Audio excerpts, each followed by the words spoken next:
It is the 11th of June, 2025, and we're back with another episode of the All About Counter-Strike podcast. And for me right now, it is 6:22 in the evening here in Austin, Texas. For Devil Walk, it is 1:22 on a completely different day to what I'm on. I'm actually on the 10th, you're on the 11th. But you're still awake, and there's actually still light outside because of where you live in Sweden. Yeah, it's still light, beautiful.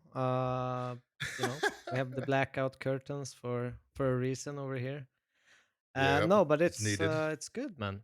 It's good. It's been some actually really kind of sweaty, exciting, kind of drawn into games on the major. So I've been Yep. enjoying a lot of the Counter Strike actually. Well, before we get into the counter, I've got to ask you, did you get your desk set up? Do you have your monitor arms now? We need an update on that. Yeah, Are we I cooking? do. So you're like in a So command center, right? I have a command center now. So I have screen over here, screen over here, screen over like Oh. here, obviously. So I have a triple screen. I have two above and one Ooh. I play with. The arms, we did this. So we recorded the last episode for the stage two preview. Yeah.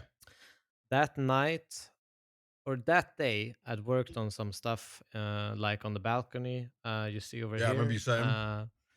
We like put up curtains. So we like drilled in the roof of the balcony so we could put Hmm. them up. We put some new lamps in the kitchen and stuff like that. So it's looking a lot fresher in the apartment, looking a lot more complete. So yeah, I'm really happy. And then when we recorded that, I think I probably fell asleep at like 6 maybe, Oh, I because took you some time to when get to you sleep. record these episodes you have to have a certain amount of energy.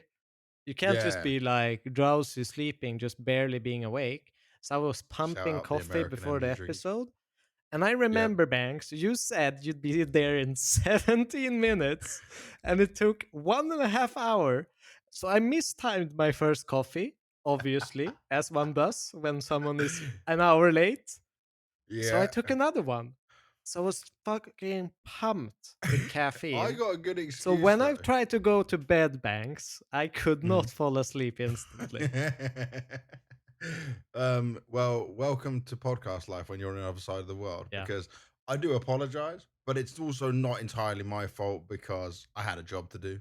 Yeah, Yes, that there's is that true. side of it as well. I am working.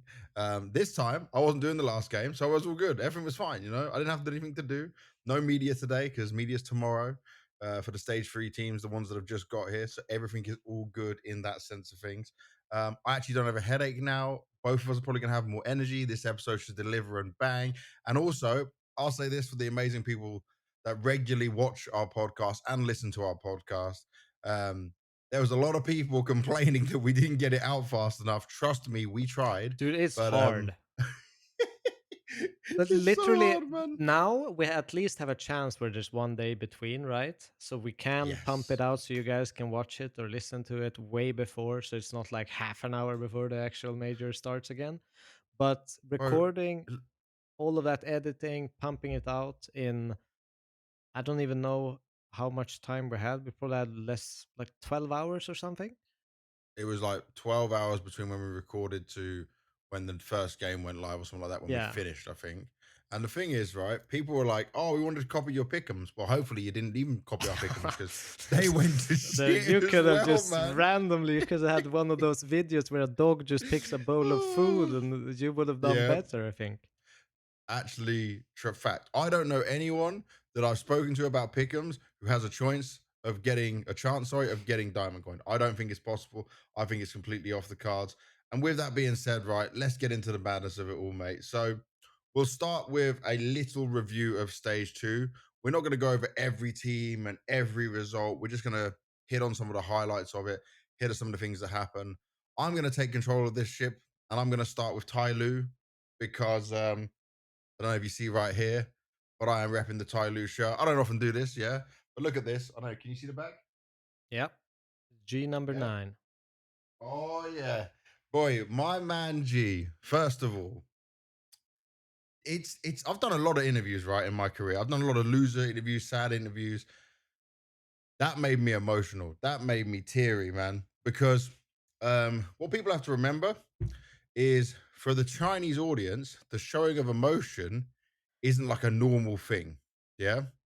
Yeah, And a lot of them give G hate for being so emotional and showing himself and being loud and cheering him on. Not all of them do. Um, but we love it over this side of the world, right? In the yeah, Western audience, it's something we're all a big fan of. We think it's great to see someone with that much passion, excitement, love for the game, the emotion, and the way he ended that interview is like, if you love Counter Strike, I love you. Was just perfect for a guy who can't even like fully speak the language. He's like Duolingo learning from his manager at the same time. Um, and then the hug afterwards, he's a hugger. He hugged Moses so yeah, much, when they're on the desk on the winners interview. Then we gave him ice cream. He hugged us some more, and then he fed me ice cream. And by the way, G is absolutely crazy. He fed me ice cream with that spoon, and then ate more of the ice cream himself, even though the spoon had been in my mouth. yeah. That was that That's a true baller, was man. something I didn't expect. And he just exudes charisma, passion, and I think they honestly believe they had a good chance of making it through to the next stage. And obviously, what it means for Chinese Counter Strike as well. G won the hearts of everyone, that even the main Counter Strike Twitter posted that they love him, you know? Yeah, And so, obviously, you guys wouldn't have seen this because this is off camera. But me and my wife were talking to him afterwards, and his manager was there, and Mosier was there as well. And I just said to him, like, you guys have skill. And I said that also you have your own passion. I said, never change. Just be the way you are. Doesn't matter what the haters say, doesn't matter what the fans say, keep being you. And I said, before you come to Cologne, boot camp in Europe. Because they're just close, yeah. They're close, but they still make some mistakes, but they've got the individual skill that they have a chance to break into like I'm not gonna say maybe top 15, but like a top 20 position if they were able to get those reps. Obviously, there's money that comes with all of this, and the opportunity and where they might be able to train, but they can go Serbia pretty easy as Chinese people.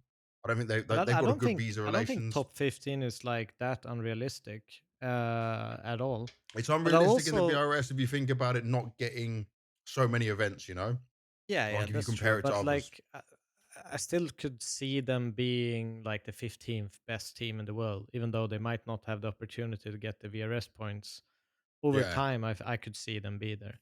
But they got to Um, keep their foot on it now. They got to push, right? They got to keep going. Yeah, but also like a little bit about the personality and what he exudes and how it feels Yeah, for yeah, us as yeah. like a Western fan watching the games.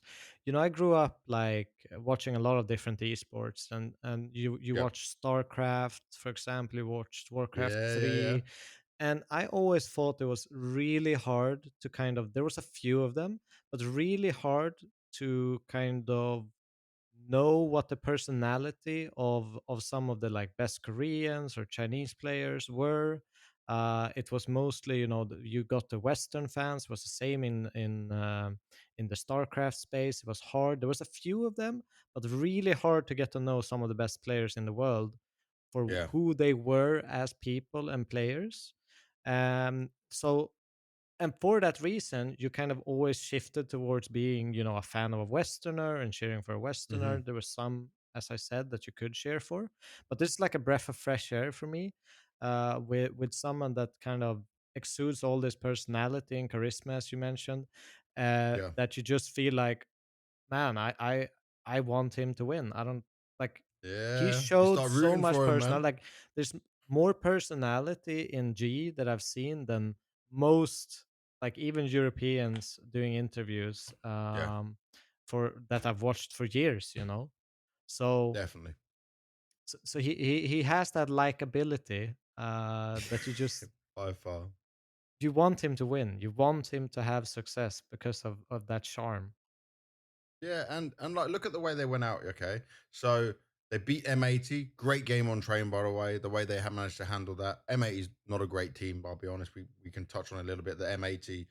I think what we'll do, Devils, as we're segueing through these, we've got our teams we want to touch on, but like just because I'm mentioning M80's result, it's a team without a map pool. It's a team who told me they were like had been working on it, but we couldn't really see it as major. Their season Yeah. continues to get worse. I also just heard some rumors that the organization itself, not the players, but the organization is struggling financially. So it could be a rough ride for them to a potential close their doors unless they get some other investment in, which is that's always sad to hear, especially for a North American organization.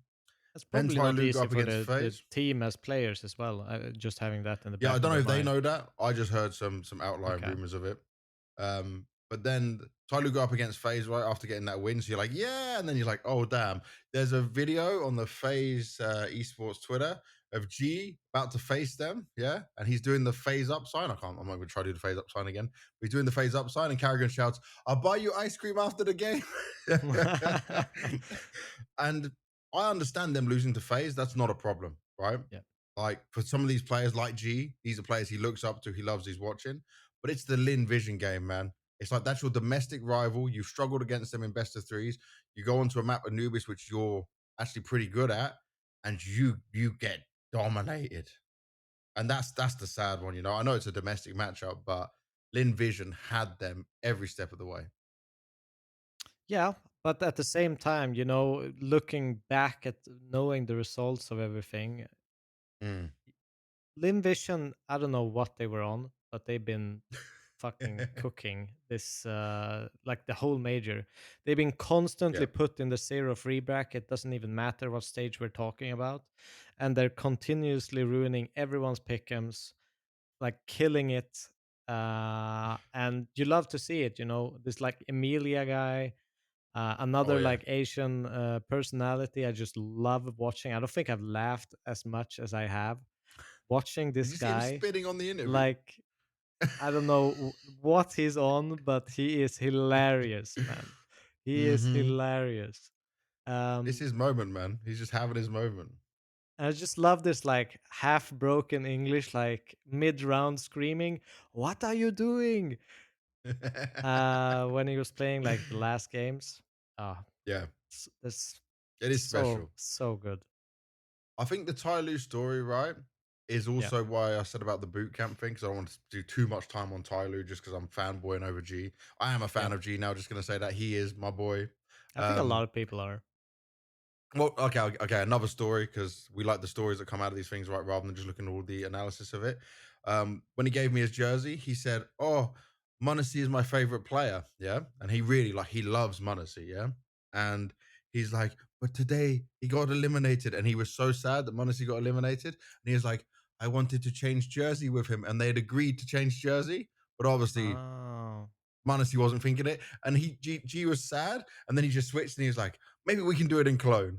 And he's got this like youthfulness, kid-like way of going through things that he understands the heartbreak because they both had heartbreak, yeah, yeah. And he was like, "Okay, I can do it at the next opportunity," you know. But like, they are like the young Chinese players are mega fans of the current stars of Counter Strike, and that's yeah, beautiful. I do love that. But away from my story, the heroic one I feel like they were so sad after they lost that Mirage, and they know they had that Mirage, like it would have been their map. It was just a few real small details. I think that's what crushed them. But they never stopped fighting. So I've got a lot of love and respect now for Tyloo. yeah. I mean, it was close games. They probably could have picked up any of those maps, if we're gonna be Yeah, fair. But also definitely. heroic.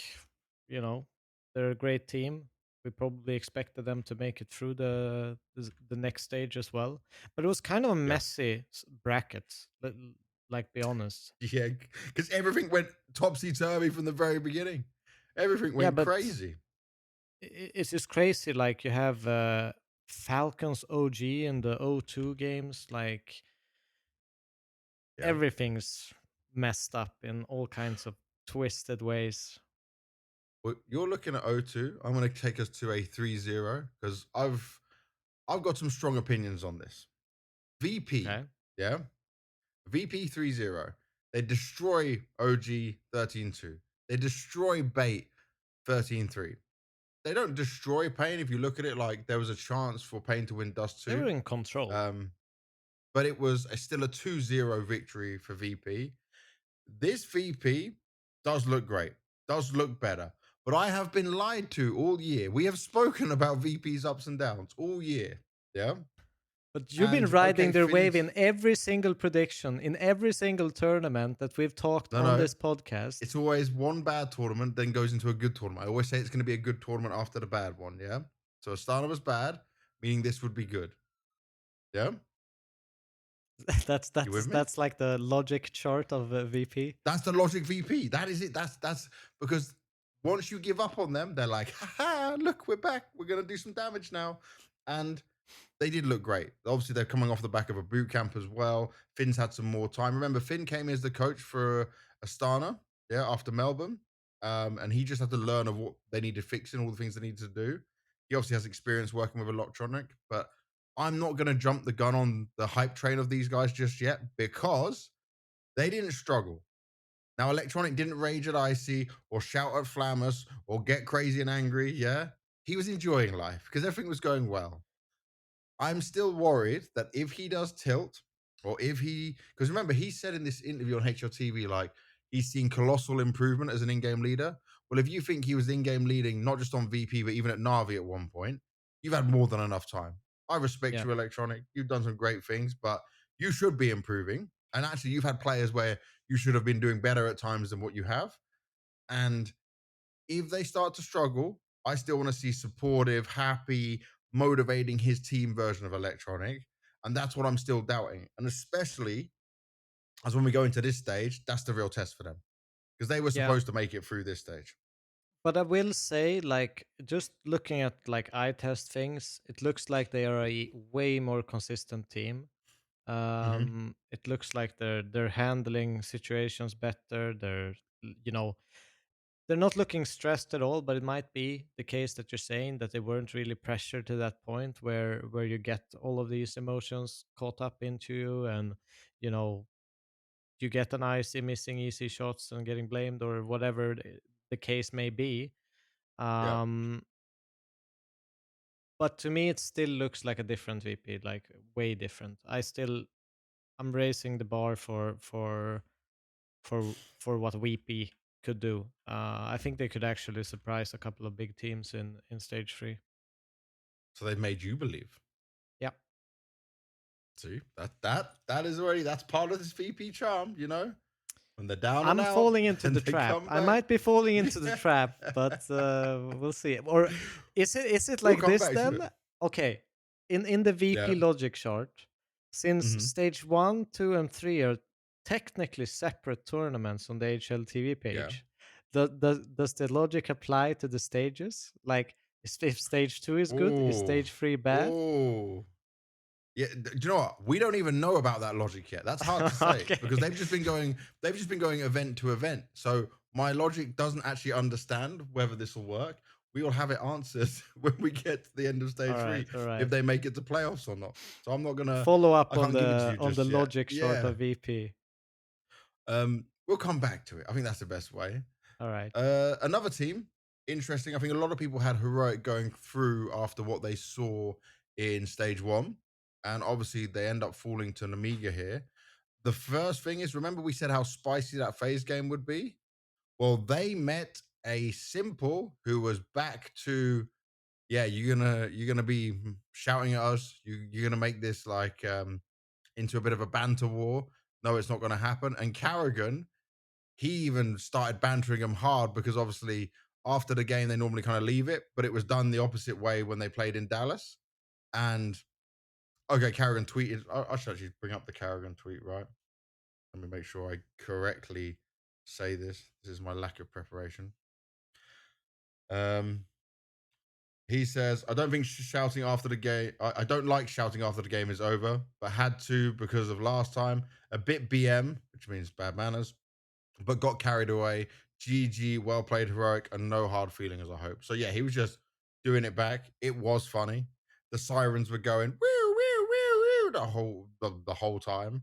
But that ambulance sirens were just for heroic because they didn't stand a chance. And I Oh, think they got absolutely destroyed.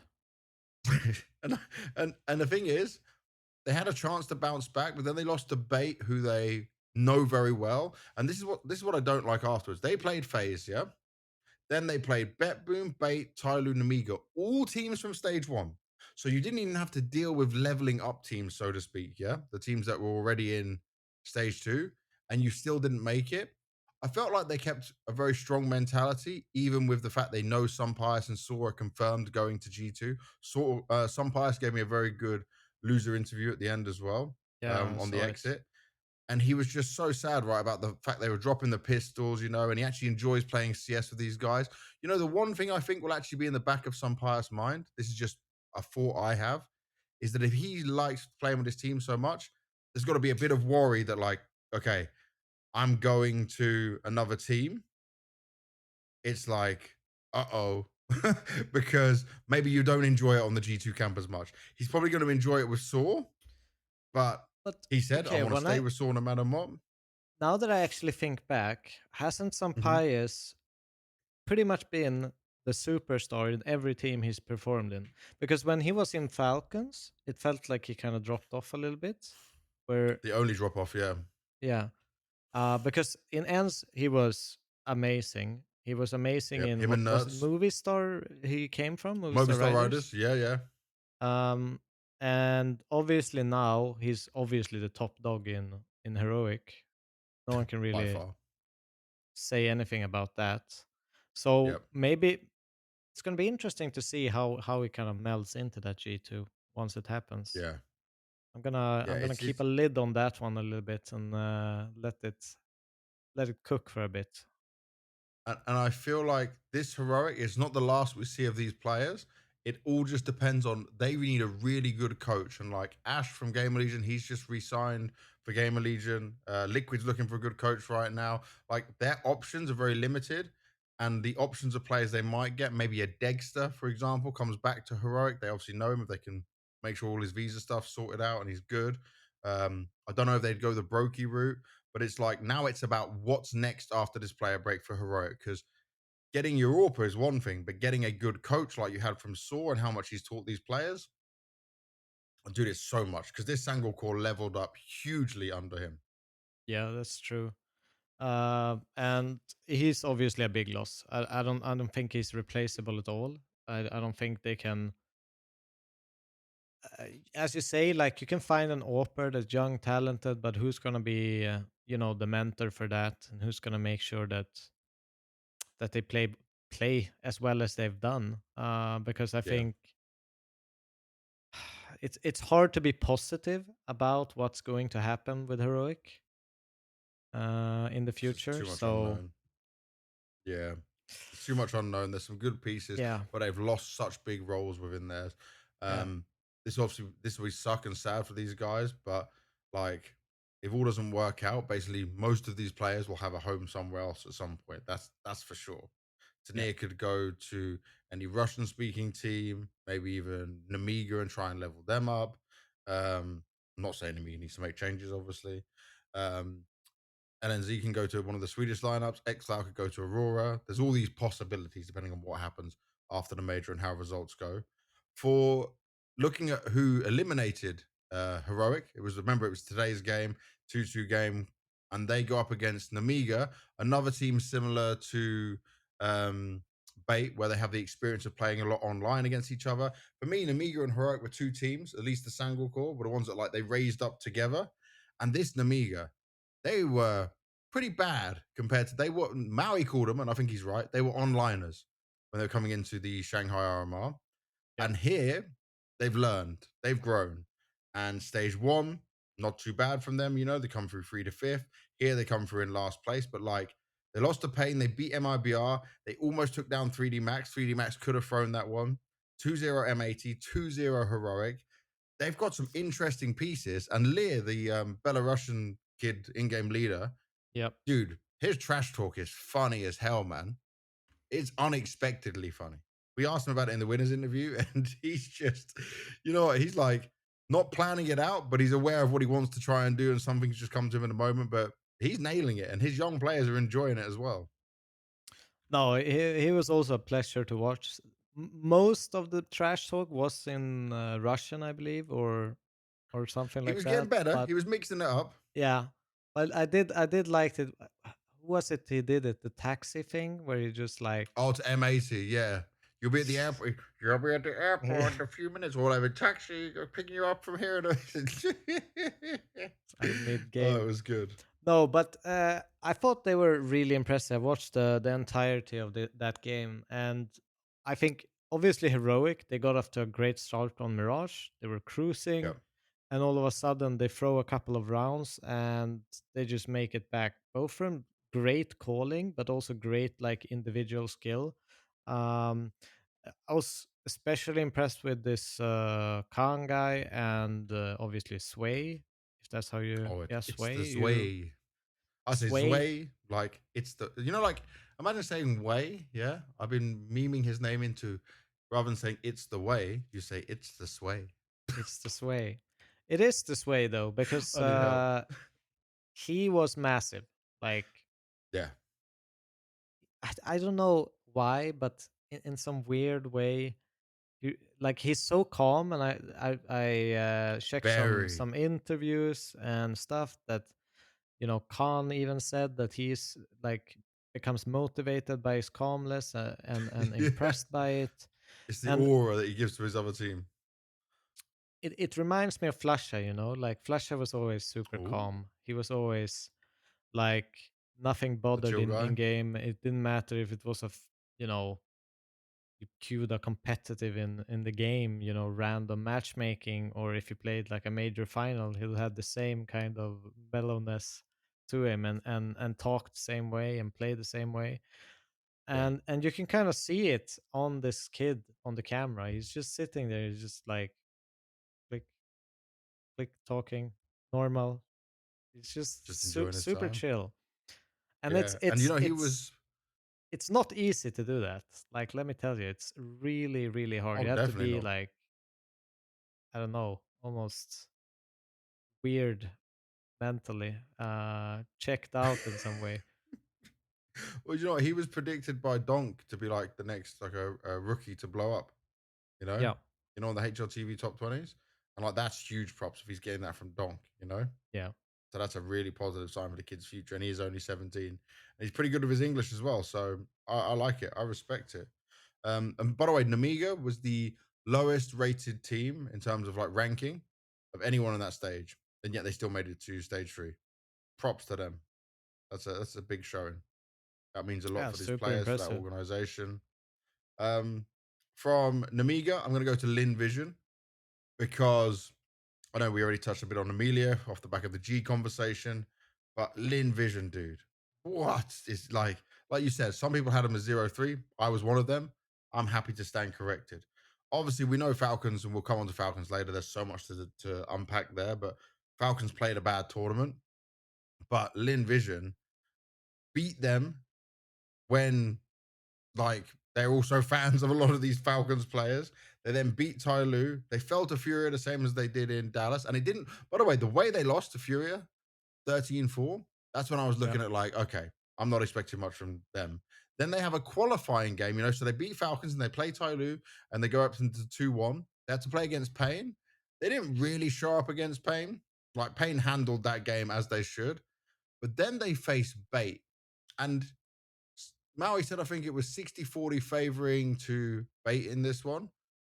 I would have said like 70-80. And that's Yeah. okay. I've got a bit of Ukrainian bias in there. But I did that interview with MPL, the pre-match interview, where he said, like, we're not feeling pressure, we're confident, we should easily beat these guys, like all these buzzwords. And it felt like to me now afterwards when I stepped back from doing that interview, because MPL was getting a lot of hate, and I don't think it's fair. He's a young kid. Bates not an organization with sports psychologist and mental coach and performance coach and everything else. It's just five guys, the coach, there was a manager there, and there was Prince, a video guy, and I feel like they felt pressure and they were nervous and they were just trying to mentally say, no, it's all fine, like it'll be okay. And then what ended up happening was they got rocked on Dust 2.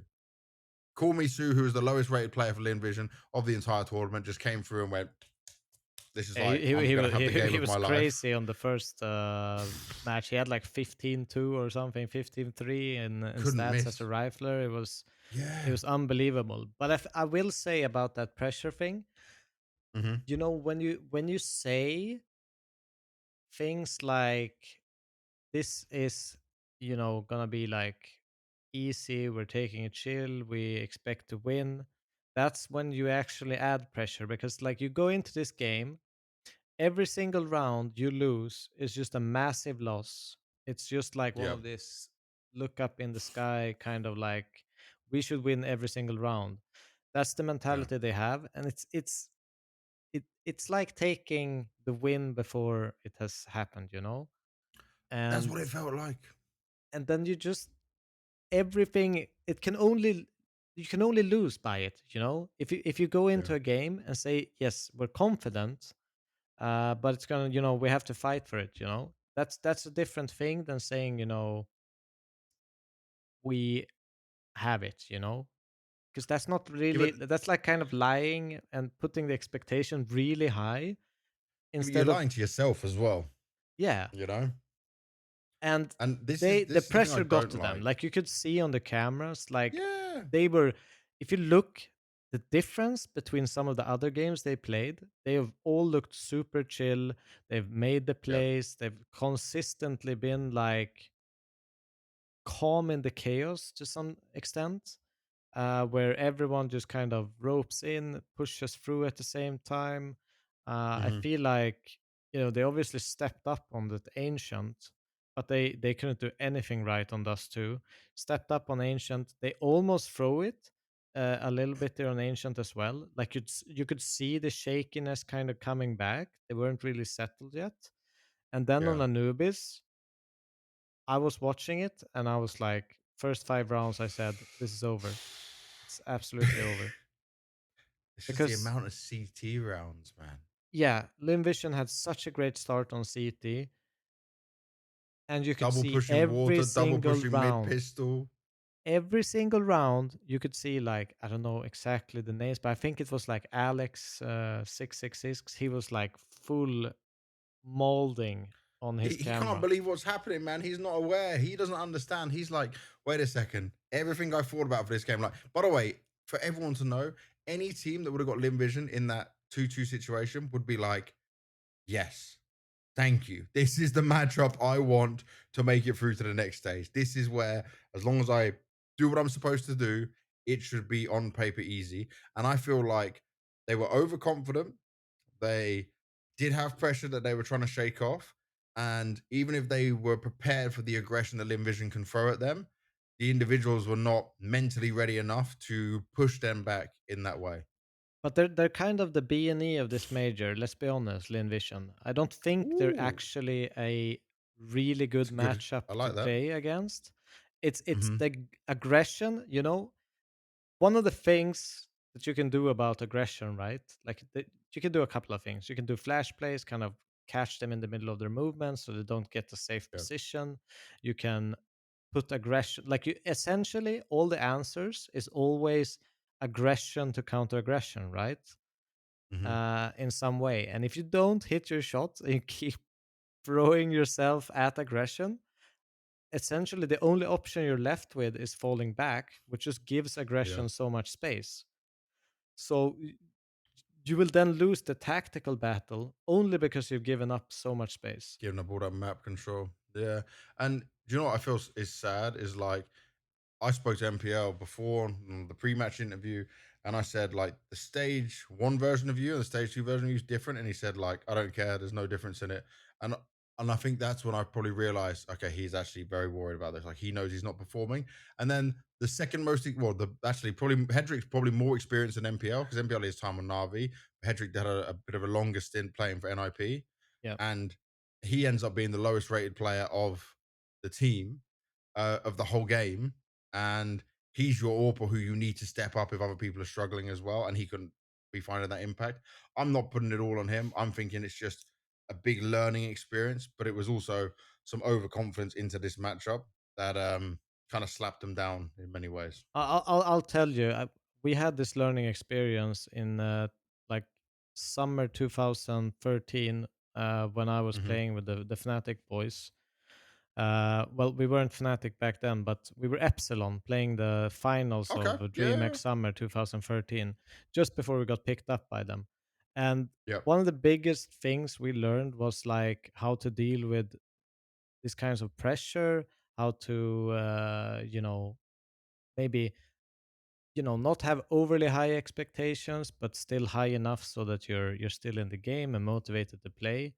And being shut down in that way, it felt like we learned the most valuable lesson you could as a competitor as early as you could, and Yep. it was the best thing for us. Like, we learned so much how to deal with games from that experience, and I hope they take this and actually talk about it, like, not in a negative way, and make it positive, like, it's better Yeah. they go through this now, instead of some people don't get this lesson until they're like 25, because there's not that many people that are this young as bait guys are, Yep. that go through to a major, play against the best teams in the world, and perform, right? So I think for them, if they can make this a valuable lesson where they go into it, they look at it and say like, okay, we actually kind of mind fucked ourselves going into this game, Yeah. which just made us perform worse. We had higher expectations every single round. That's why you tilt, by the way, because obviously Yeah. the result is not what you wanted and you Like, what's can't going take it. on? So that's why you Yep. tilt. So you have to, like, okay, it's an even game. That's why everyone goes for this like weird ass shit, like never underestimate an opponent. Because if Mm-hmm. you underestimate them, then everything is a loss in the game. Everything. You lose a pistol, you lose an anti-eco, you lose a weapon round. Everything tilts you because you put the expectation so high. Well, So look at learning that this. lesson is like insanely valuable. So I hope they do and come back and just keep grinding. They're a really, really exciting team to watch. To segue into phase from here, right? Simple said on the winners interview, he sat on the desk with Carrigan as well. Even he's got pressure. And they're Yeah. playing MIBR, you know? The greatest player of all time. He's got pressure. He knows what he's got to do. And it's a learning point. And you're right. If they can learn it a bit earlier, that would definitely be positive for him. So let's turn that into our conversation on phase because they did also make it, but just about. Now, I was on the phase hype train personally. I believe that this was going to be epic, and I thought they had the easiest run of all time. Because after they took down Heroic in that best of one, that was the probably harder matchup from what we saw from IM Dallas. Then they got Ty Lue, and you're thinking, okay, you win Ty Lue 13-5. But it's the way they lost to Legacy. And Carrigan in the interview said, like, this way of communicating doesn't work. You know, he said these were the issues they were facing. It wasn't the same team that showed up on the day for the best of ones. Then 3D Max, same story again. And I'm thinking, oh no, is it all falling apart? Honestly, MIBR probably deserved to win a map against FaZe. They probably could have taken Ancient. Yep. Um, it's not pretty. But Carrigan still got this way of winning.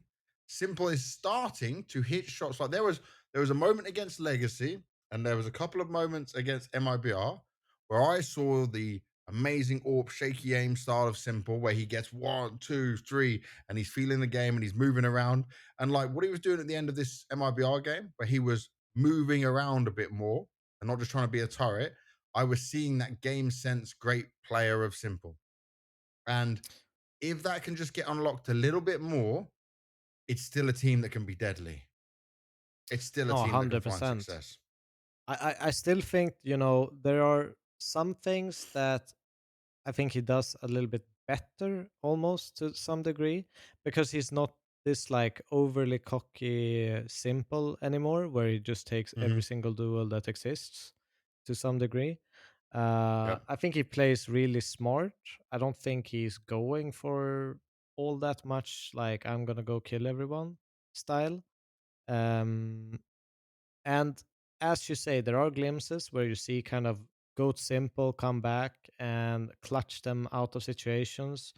There Yeah. was plenty on Ancient that pulled them actually into that victory, where he got like 3K, 1v2s, 1v3s almost, and consistently getting impactful kills while not being a coward.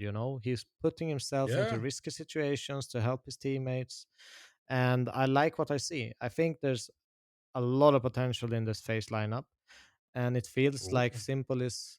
kind of what they needed to kind of kickstart everyone's individual ability, because I think before it was pretty much only Frozen. I thought that was even remotely recognizable with the Yeah. old team. And I'm starting to see even things, from Kerrigan starting to pop off sometimes. Um, Rain is doing a great job. He has different positions and everything. He's still learning, I feel like. He's a Some bit games were a bit choppy. rough for him. Yeah. But Yeah. there's still moments where I see, if they can just hit the groove, because it feels like they're getting better every game. And I don't think they have the highest expectation. They have high expectations to make it, Mhm. but I don't think they consider themselves, we're the best team in the world and we're going to smash everyone. No. But I think And this they're could be also one of the first times FaZe goes into a stage 3 and mhm. actually could be the underdog in most of the games. And I'd agree with you. Do you know why? Because other teams are not scared of him anymore. Even these young, plucky teams, they don't look at this and go, "Oh no, it's FaZe. You know, they can always come Yeah. back. They can always come." They don't have that fear factor anymore. It's actually, "Oh, it's FaZe. Kind of beatable right now. Oh, it's FaZe. Yeah, they've got simple. Yeah, they need a bit more of this. Like the magic of FaZe was always how they played off each other, that But synergy, do that you chemistry, and do that you doesn't think exist it's a right now. disadvantage or advantage to be in the position they're in right now? It's a disadvantage for the way Carrigan calls and the way Carrigan likes to play, but it's something I think he is smart enough and capable of to use in his advantage being the underdog now. Because when you're the underdog, you should be extra motivated as these players to prove your point. And Simple himself definitely wants to be on that arena. He's Yeah, not been. but How? I When was the last arena? I Jesus. actually think it's one of those things where an advantage for them, because Mhm. uh, people, you know, they're not gonna be as easy to prep against. Everyone doesn't know. Everyone doesn't watch all the face game. Like there's no like story to watch the evolvement of face. This is a new lineup, essentially. Yeah. Yes, there are some things that are similar, but it's Map essentially a pool's kind of completely shaky. new team.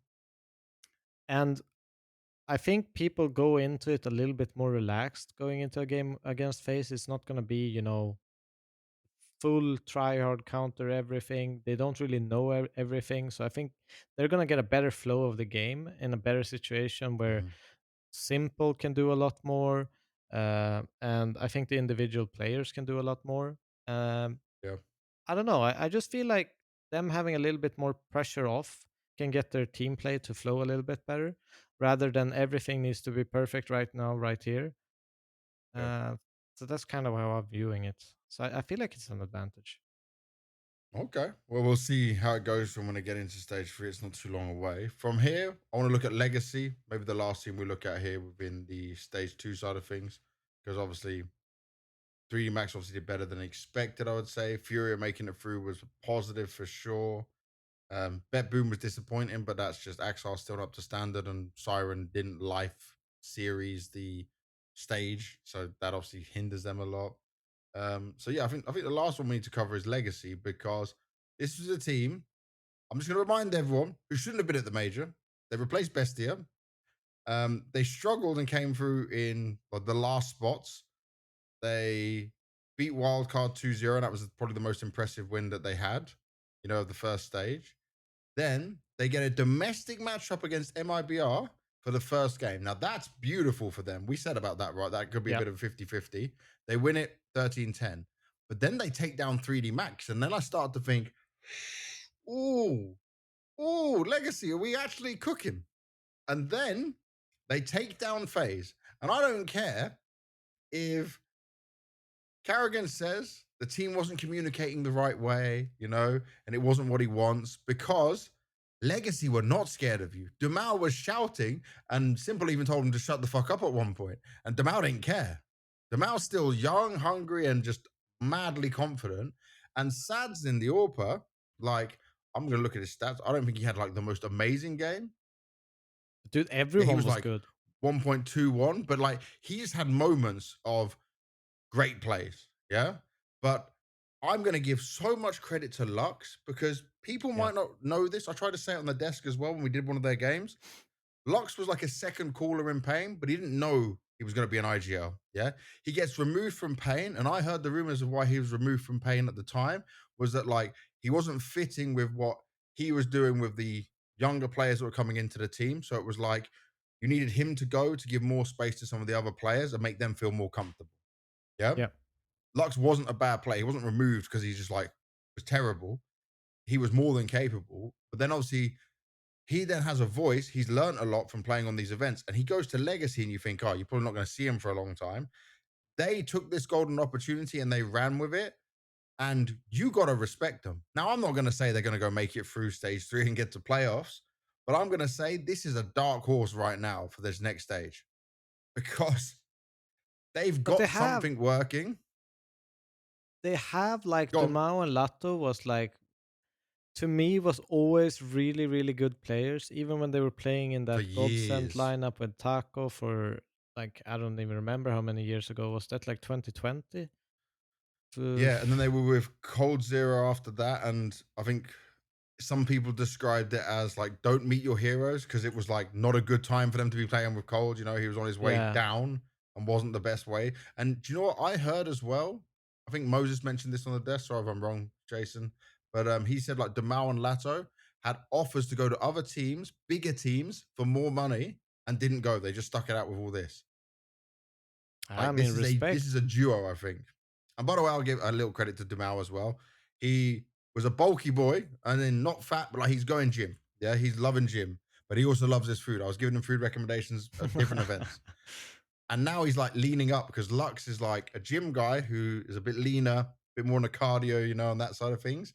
And he's one of these people. He said he's working on mindfulness. And I didn't know Yep. what this stuff was. Mindfulness is where You like didn't know what you're trying to be mindfulness present in is? the Bro, I've never done that. Think how my mind works. That's impossible. It's where you're present, yeah, in the situation you're in. Sometimes he goes for walks without his phone and just like thinks about things and goes through it all. And this guy, he seems to be a person when he's dedicated to something or he wants to do something, he can just do it. And he also is very confident just in himself, just in how things are. As I'm learning more about this player, it becomes very interesting. I mean, super impressive. I think I might be wrong, but I think he's the highest rated player in their team, and he's the in-game I'll leader. double check for you. No, Um, Lux is the in-game leader. yeah, That's Lux. what I just said. Yeah, looking him So up right now. I think Lux is Lato is the super highest rated of impressive. the whole event, by the way. Oh wow, Lato 1.37 for the whole of the stage. I hadn't looked at this. that's crazy. Um, Dumao 1.25, Sadzin 1.23. Yeah, They're all that's impressive. super, super good, and they're exciting to watch. They are the kind of team that likes to take risks, but still play like smart. You know, it's not like they're Yeah. all about riskiness, but they kind of get into these unorthodox situations and they're not afraid to use it even if they're a solo guy. So you know, Hmm. I respect the way they play. It's a perfect way to play on LAN, because people, then you'll end up in this situation where you're kind of bait and you're like, what the hell are they doing, and you just kind of tilt Yeah. in yourself, and you can never get out of it. It's so hard because you have to, when you're playing teams like this, anything is possible. Usually, you're playing a team and you're like, okay, they could do a B split here, and they could Hmm. execute B, and they could do this. Let's prepare for this, and all of a sudden, someone jumps through a smoke and headshots two guys. You know, like while you're having this moment of thought, trying to read their game, Yeah. and it's so hard. You never get a chance to kind of be in that space of reading the game if you're playing players like this. That anything can happen at any point in time. Yeah. No, it's an exciting team, and I do Yeah. think they can be a dark horse in some ways. I'm not predicting them to make playoffs or anything like that, but I've liked what I got to see from them. We'll move from here to look at our pick'ems that we did, mate. Oh my god. Okay, so in our predictions to start off with, yeah, so let's just do predictions. Opening game predictions that we had for stage 2. You got 2 correct. Oh, three correct. Sorry, you got three correct. You predicted 3D Max to win over Bet Boom, Furia to win over. Oh no, I predicted Furia as well. Legacy to win over MIBR. And The rest are red. the rest are red. We just got everything else wrong. You predicted heroic over phase. I predicted phase over heroic, so I got that one right. But we suck. We definitely suck. And then our pickums we did together. These are your pickums, by the way. I think mine are even worse You than yours. ruined my pick'ems. Bro, I ruined my own pickums. So we had Falcons heroic on your pickums to go through. I had Falcons phase. And then you predicted FaZe, Furia, Bait, Bet Boom, OG, Ty Lue to go through to the next stage. Are we, by the way, when I look back at this isn't because I know the results, but we are fucking dumb because we put so many stage one teams, like we thought these stage one teams just going to go through to stage three. Oh Well, boy, we had no technically clue. they did. We just picked the wrong ones. The wrong. Yeah, but not as many as what we put. We put four going through, right? VP made it. Oh yeah, we put Legacy 03 and M80 03 as well. Yeah, but the We M80 we should have been really 0-3. Let's be honest. That one is they play half like a zero correct. three That's team. that one. Yeah. I wouldn't change it. Also, they were very much like I told you I know Sin pretty well from when he was on Big, right? And I like him, but even he mentioned like, "Oh, I saw you picked us 0-3." I'm like, "I'm sorry, bro, but you haven't given me anything to feel confident with." I know if a team and a player is thinking about that, it's a bad sign. If you're thinking about my pickums over your game, that's not a positive sign. that's that's not a moment we should all be happy about and enjoying because you shouldn't care that much about the pickums as a player. Um, No, but it's yeah, tough. we're not getting diamond coins, mate. We're definitely not getting diamond coin at No all. one is getting Oh, do you know diamond what? coins. Wait a sec. Wait. Let's be We missed the honest. last one. We missed the last one. We missed the last team. I was going to get us onto stage three next. We missed Falcons. Guess why? Yes, Because they were missing this whole event. It was that's awful. true. Everything was terrible about what we saw from this team. Oh my god! Now I'm going to have to go backwards. Jeez, it's like Falcons. Yeah, I've got so much to say about this. You ramble on. It's I'm not gonna good. prepare something over here. Oh yeah. Okay. Yeah, you got a nice one for us. Okay, so everyone's asking what's up with Falcons. Nico, maybe the biggest choker in history. That doesn't take away from his skill and ability as a player. Losing to Bait in your opening best of one game, sure. I'm not a problem. Losing to Lin Vision, it doesn't matter that Lin Vision have made it. They lost to Lin Vision. I think it was on Nuke. Was it on Nuke? Was it on Ancient? It was on Nuke, yeah. Like Nuke is a good map for Falcons. Remember, this is the same Falcons that can challenge a team like Vitality. Yeah. They just about beat OG. When I was watching that OG game, at one point I was like, okay, OG have got this. Like, this is yours to have. And then what the hell happened when they played MIBR? Because in the first half or near towards the end of the whole game before we went to overtime, Nico had 5 kills. And I'm not a person to point out players for underperforming or not fragging out, but this is Nico, literal god of banana. Yeah, we're not talking about kings, we're talking about gods of banana. And at times he was like nothing went his way. He was getting killed through smoke. Like, some of it was really unlucky. He's killed through smoke. He can't get things done. He's in the mentality of like, please, just this game has to end. Like nothing's going my way. Um, But I have to say, th- it does not feel like Nico should be a B player in some weird way. Am I the only one huh? thinking that? You need to explain this to me because I only think of Nico MP. Every single event I've watched him play B, he Yeah. always gets caught off guard against like anti-eco situations to like people just walking into B and he's holding nades or trading nades or whatever they're doing. Hmm. I don't know if I remember when he played really well on B. G2 times, Maybe like G2 times. CS:GO times. I don't know. I can think of many great moments of it, but I can slightly agree if I'm looking at recent bias and form that it's not been great on Banana, but Like I understand, it's okay, just like Nico. CS:GO banana versus like CS2 banana. CT Molly Hmm. like extremely nerfed banana Yeah, takes. You can't even take banana CT. I don't think I've seen a team really you take banana. try. You Yeah, try and then T's get it anyways. Like that's essentially what happens. yep. And you can only fight sandbags, which is just like okay, if they double nade you, what do you do? But it's a thing here as well where a lot of people are like, "Oh, you're not giving MIBR any credit," and I'm like, MIBR wasn't supposed to win that game. MIBR do deserve some credit for playing very well, especially on that last map and holding their own throughout all of this. But this is a Falcons who are supposed to be the second best team in the world, the only team that can challenge Vitality. And Yep. then we're talking about pressure. Every single one of these players has won some of the biggest tournaments in the world. Every single one of them. Yeah. Kicksan's the only outlier in this, and he wasn't a liability. But No, he was the playing depth great. to this, but the depth to this Falcons team was missing. I spoke to Nico on day one of the event, yeah, and they obviously after Dallas they stayed in America to boot camp. I don't think that's the problem why they played badly, but I know they were trying to work on some things outside of the game with Lars, who obviously famous performance coach for all the success he did with Vitality when they won the Paris major, and before that Astralis. You know, bringing all the majors with Zonic and Magis. These guys know how to work together. But I've read on YouTube, I've seen it, read on YouTube, watched on YouTube. Um, he believes about like this waking up early, you know, having a set time of doing things, getting enough sleep, and all this stuff. Now, Nico said, he didn't tell me exactly what it was, but he said this live on broadcast interview. Let me just, I got the quote written down because I want to make sure I get this right for you before. I'm not trying to throw Lars under the bus. I'm worried about the execution here. Yeah.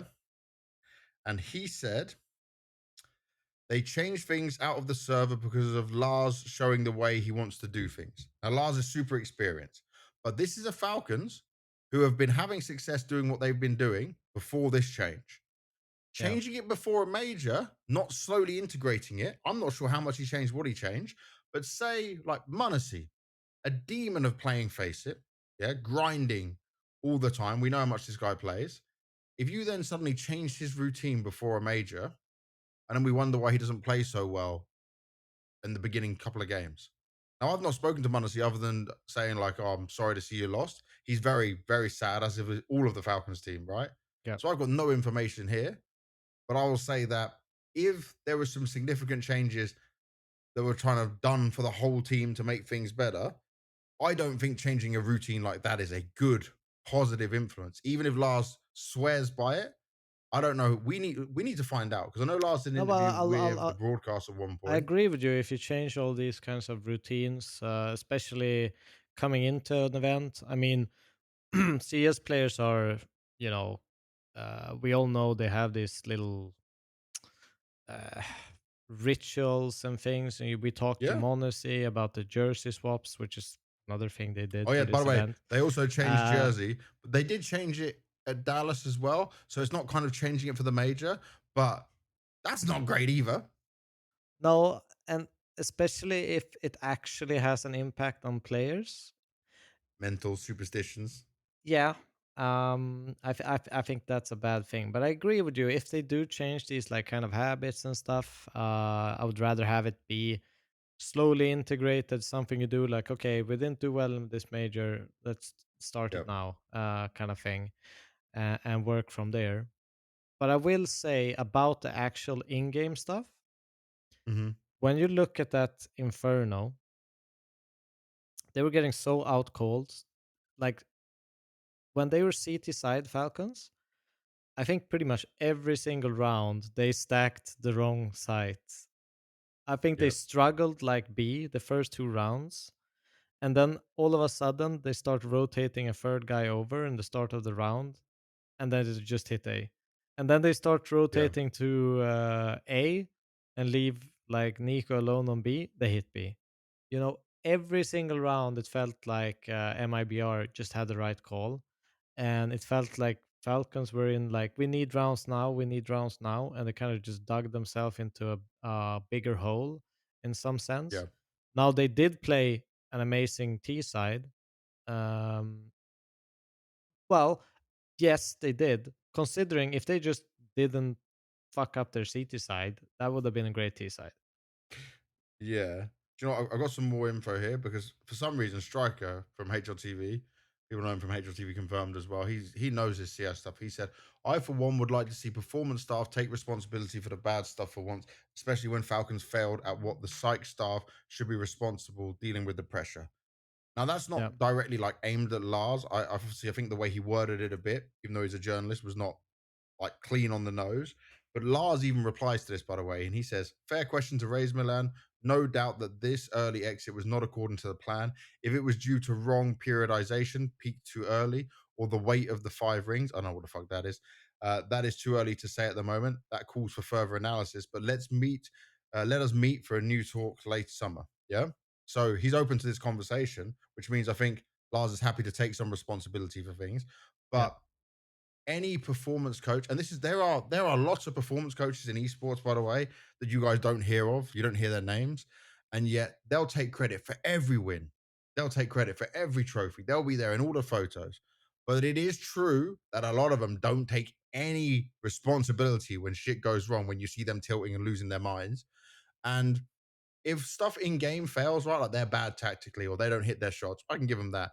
But some of this psychological stuff, the performance coaches should say, "Yeah, I need to work with him more. Yeah, I need to do this right." I would like them to see that. I would like to see some responsibility taken, but maybe not as aggressively as like it's all my fault.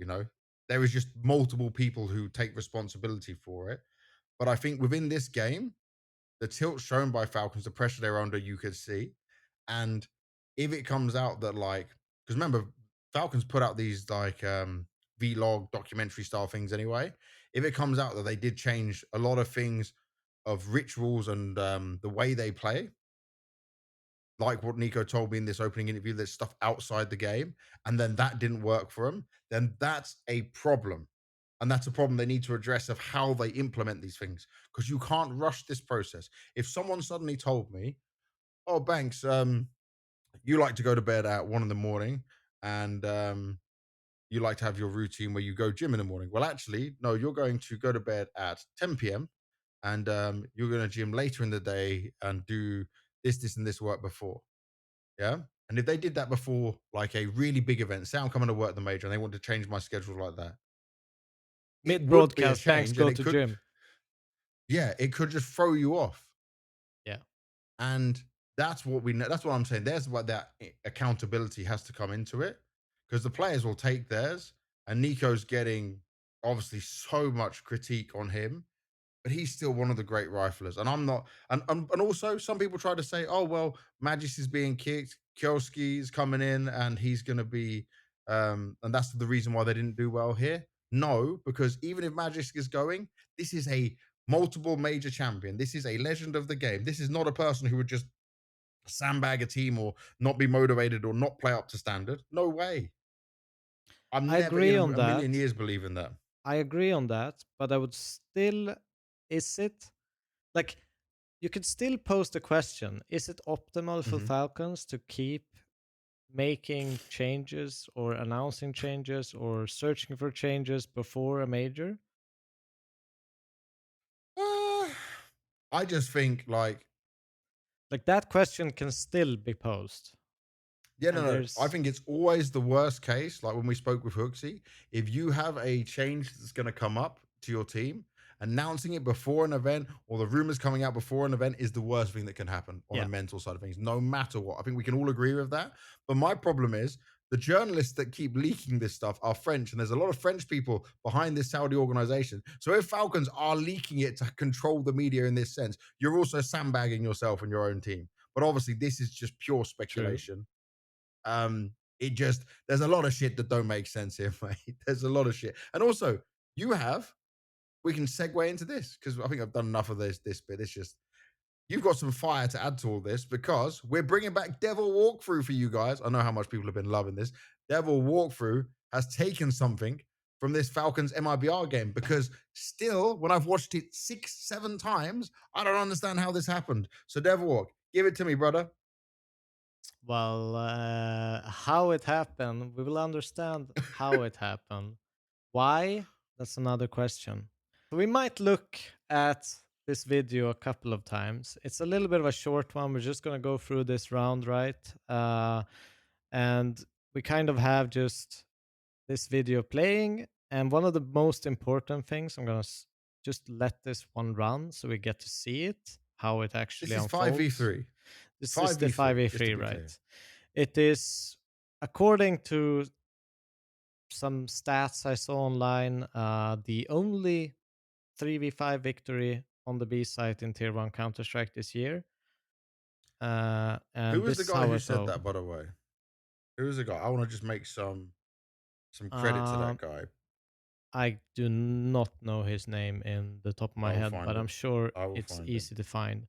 So essentially, I'll go through this a couple of times and stop and show. And one of the key things that I notice is this Hmm. kind of situation. Monacy is holding banana. Yep. I'm gonna jump a little bit back and forth into this program where we see an overview instead, kind of Hmm. run the round. I think one of the most important things here is we look at the clock. We have 34 seconds on the bomb here, Yep. and this is essentially the decision that kind of changes the whole output of the round. I think just looking at things logically, if you own banana ST Yeah. or own ruins fully ST, Hmm. you essentially have a really, really high chance of winning an afterplan. That's like rule number Yep. one, basic of Counter Strike. Uh, that's the objective, right? You want to own one of these spots for the afterplan situation because it makes it incredibly difficult for CTs if one of these are not controlled, or if both are not controlled, essentially. So, Hmm. first mistake, Mondesi is holding this line, right? He makes a decision, I'm going to fall back. And if we look at the movements that actually happen, Mondesi goes here because he wants to hold coils. Yep. Tessus takes over Mondesi in banana and he's in So there's pool. timing. And Kixan wants to take the pool position because of. So all of these decisions are strung together, right?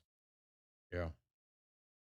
And the smoke is fading. Kixan gets low, trying to get into that position. Now, obviously, they know Kixan is there. They know he's low.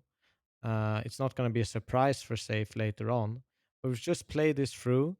Here's another mistake, right? They make a really weird call here or really weird individual decision because they're still fine at this point.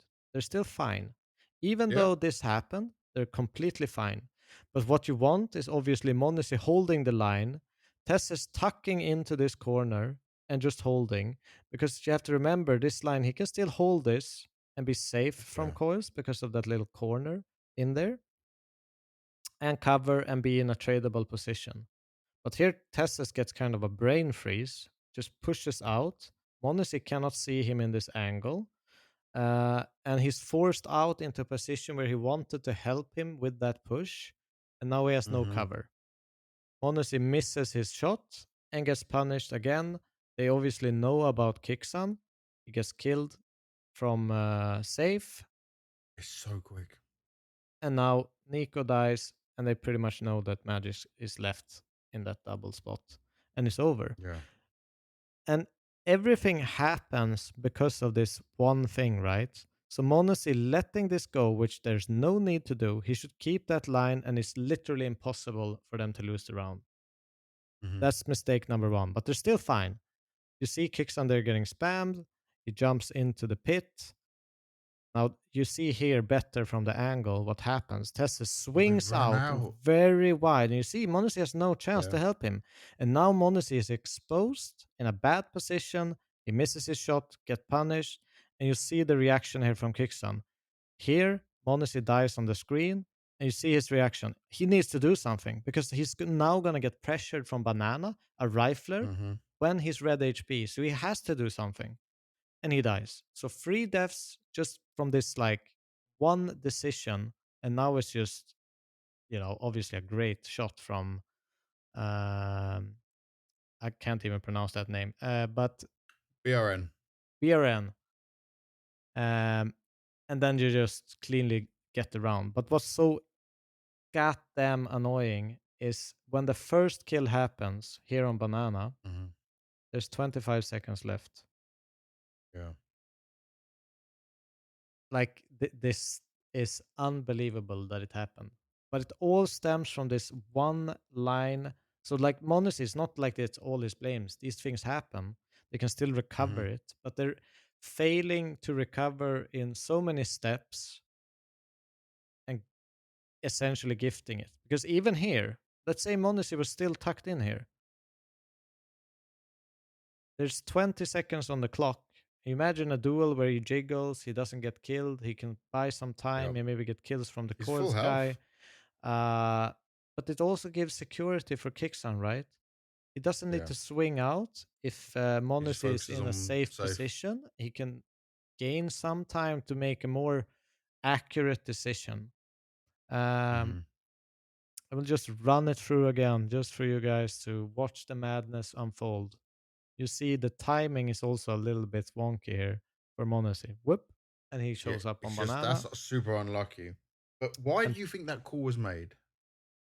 I, I honestly don't think it's a call at all. I think it's like a natural response from a player that hears someone. Okay, there's one ruins, someone one coils, one CT, and Yep. Monacy feels like okay.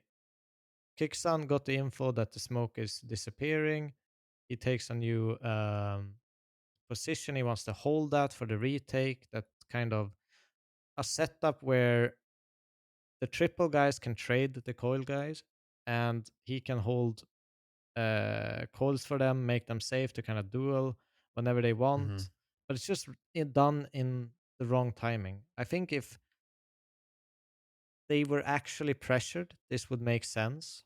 Um, Yeah. but they were just so stressed. You can see it from Tessa's reaction to Monacy's And the reaction game was after, stressful. Kixa's Yeah. reaction. It's all just stress, stress, stress, stress. Something needs to happen now, now, now.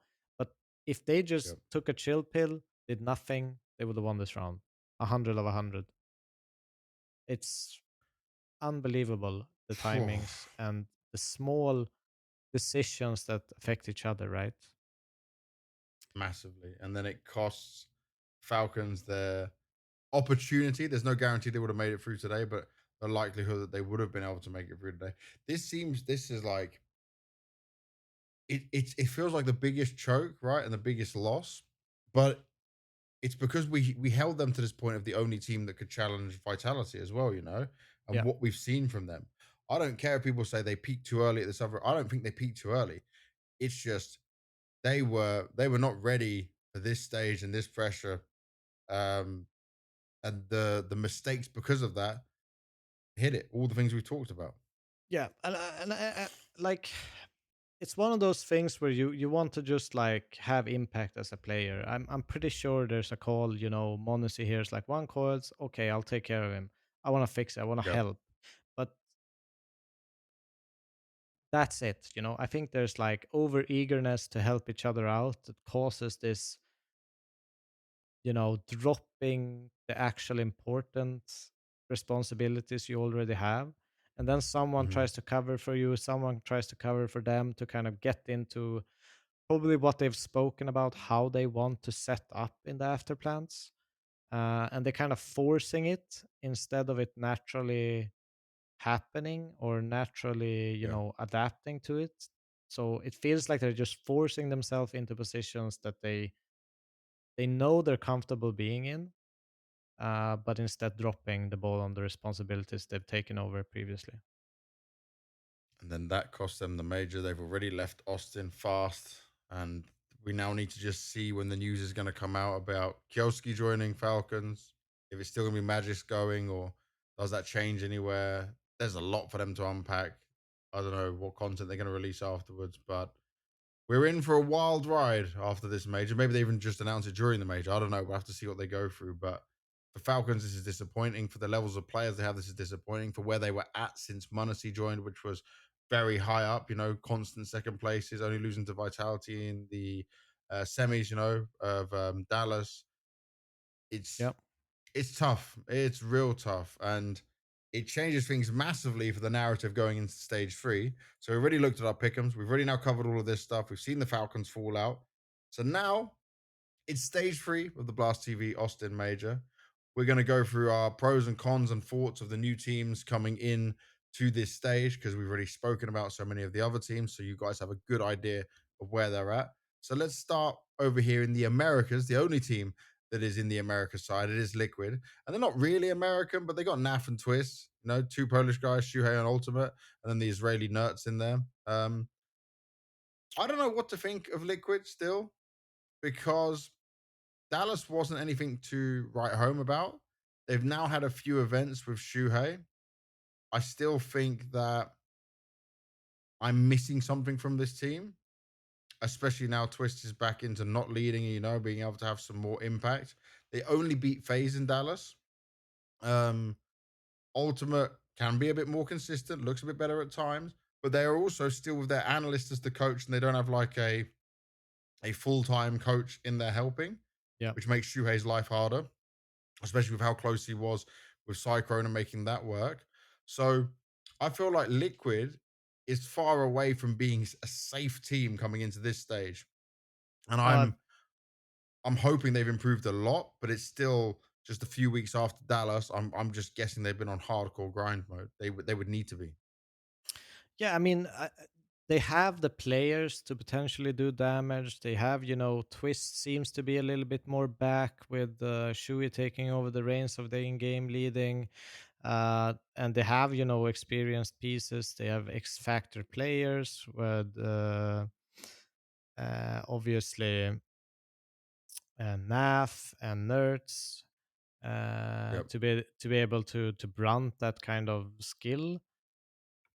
Mhm. But there's so little we've seen from them, so they do end up looking like probably one of the worst teams going into stage three. If we exclude the ones qualified, uh, they're Yeah. probably in the bottom tier of it because they can make games close, but how much have they improved? They didn't really look ready last time, but now it's time where they've had enough time to actually implement some of the stuff Shui has brought to the table, I probably hope so. removing some of the things that was in their playbook from the past. So I think there's a lot of unknowns for Team Liquid, but looking at things and how they've been in the past and what you can look at, it doesn't look Mhm. that great. I don't think they're like playoff ready for the major. I think this is still a team that's Unless NAF suddenly is building. coming back. Yeah, the Naffers. I mean, It's a that's sad time for essentially their NAFers. hope. Yeah. Because Naff can be like he can be one of the best players in the world. He Let me has ask you this that in then. it. You said that. You say he's one of the best players in the world, right? He can Yeah, I'd be. go back maybe can be. I'd go back and say that maybe a year, 2 years ago. Now JKS isn't there. There's no overlap. There's no excuses anymore. He's been on Liquid for I'm gonna have to check, but it feels like forever. I can't even remember. He joined Liquid. I've got it for you. I'm quick on this. Since 2018. Yeah. Yeah. If his performance continues to be bad and it's bad at this major, do they remove him? Is he the next to go? After this major. I don't think they would kick anyone after this major. I think that there's Really? no. I still think that then you're kind of shooting yourself in the foot and not really giving the project the time it deserves to some degree. I think it would be a But mistake. I still look at how think many young talented players there are to get, right? And I'm not a NAF hater. I'd love to see him come back, but how long can he be in this rut of a performance, this slump that he's admitted himself, and stay on a top tier team? how long. I mean, it all depends how Mhm. bad that is. I'd still say that there's potential in the guy to kind of flip the script and do better. And I wouldn't Yeah, this really. major. No, I wouldn't say it's just this major. I think they're in a really difficult Okay. situation. I think if they had, a stage one or stage two to kind of warm themselves up, it would. probably be better for them to some degree from the for the public eye than going straight into Mhm. a stage 3 where you're looking at probably some of the hottest teams right now, obviously. And I think they're going to struggle personally because they have zero notable placements this year. You know, they have good players, but haven't really made it work yet. There is potential, there has been improvements, but it's not been enough for them to be Okay. making any competitive runs. You're being very nice right now, Yes. and I know that's your way, so that's no problem. I've gone back to all of his HLTV games since he was on a team called Lunatic and Denial. Yeah. Only at the beginning when he joined Liquid in 2018. Yeah.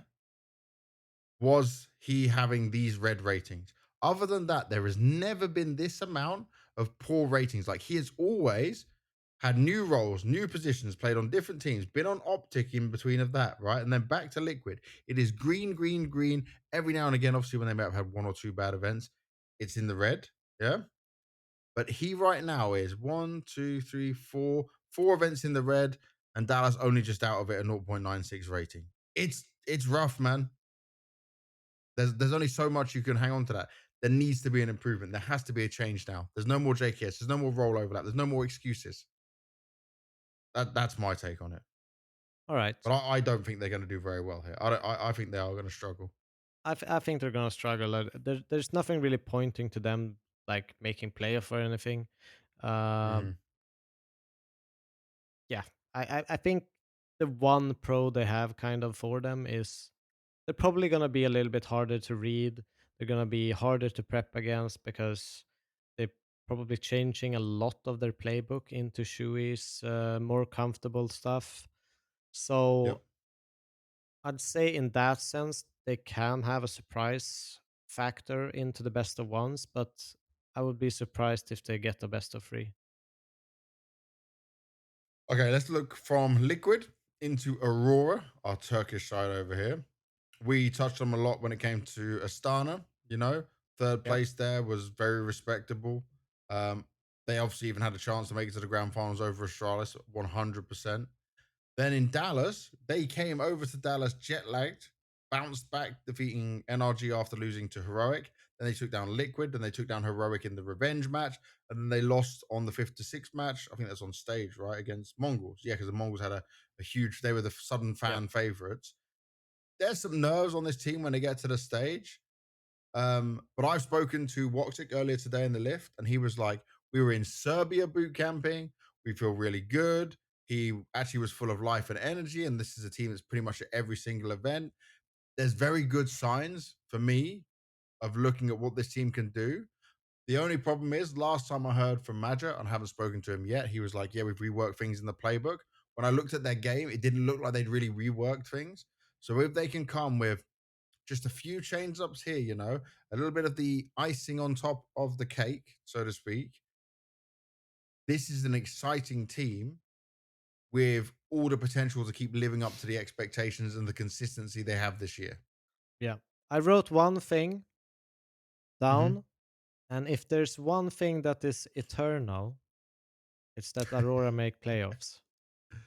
Hey, I'm and they've happy got the about that fire to one. do it as well. That was Yeah. good. I'm impressed. That was some wordplay coming out from my Swedish brother over here. My only negative on these guys right now, and I don't know how, like, this depends on which way you look at it, is even when they have Wakadia and Jota in the team, because of Madras, Antaras, and Woxic, they're quite an old team.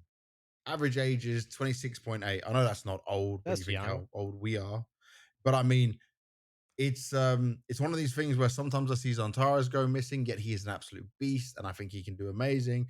There's moments where I'm seeing stars need to step up, and they sometimes can't, and they sometimes fall short. That's a worry for me, and we've seen it Yeah. multiple times this year. But if there's one thing that's really, really good and one thing that should keep you excited about Aurora is Hmm. Major, how he changes the playbook and for these big tournaments. I have no doubt Okay, in my so you're mind believing in that? that they will do well. Um, Hmm. I think they're gonna be one of those teams that's like they're popping off. They got some new stuff, and people are going to be caught off. They're going to control the game, play super well. But the worry becomes once they've played many maps and many reps, Yep. that's when they can become a little bit predictable. They're kind of using the same stuff. People get a read on Yep. them. They understand how to kind of counter them. So I think they're going to open up very, very hot. And I think they're going to open up hot enough to make it through. But Hmm. I think, as always, they're going to struggle in the playoff if they get there. Yeah. I want to go to like the team I'd say is on almost the exact same level as them from here. It's the Mongols, our favorite Asian team. Uh, got a bit of personality now, got a hell of a lot of experience. Don't miss an event. They say yes to every single event. I always mention that. It's just these guys are grinding. I haven't seen these guys yet. I've not seen them arrive, but the Mongols are always ready to fight. The Mongols are sometimes looking like they rely so heavily on the individuals and they can be a bit predictable. But even if they are predictable and someone's set up for them, they'll shoot you in the face. Dude, they're And so exciting to watch. yeah, they make Counter Strike fun. Sometimes they make me question what they're doing. I'll say that. It's still a bit off meta branded craziness at times. Yeah. But this is players that fully know how to play with each other. And I'm just hoping they've come into this with not just a boot camp, but also a bit of a refresh, because they went to Dallas. They've had some time being the fact they're in stage 3. So I would have liked to have seen them. If I hear this on the opening day, we had like a week break and then we went into hardcore practice mode and changed some things. I'm going to be full of confidence with them. But it is generally like their way of doing things is not the conventional way or like the way I would say is best, but it seems to work for them. And they're still a team that you expect to be making playoffs. It's just they can beat Aurora on playoffs, or Aurora can beat them on playoffs, Yeah, depending on what it is, Astana or Dallas. that's And then when true. they play the big boys on stage, they get slapped. Yeah. They don't win. They almost now the mouse score. I'm gonna open this. I'm off memory. I've not opened it. It's 13-11, 13-11. Yeah. So they had chances and they had the crowd on their side.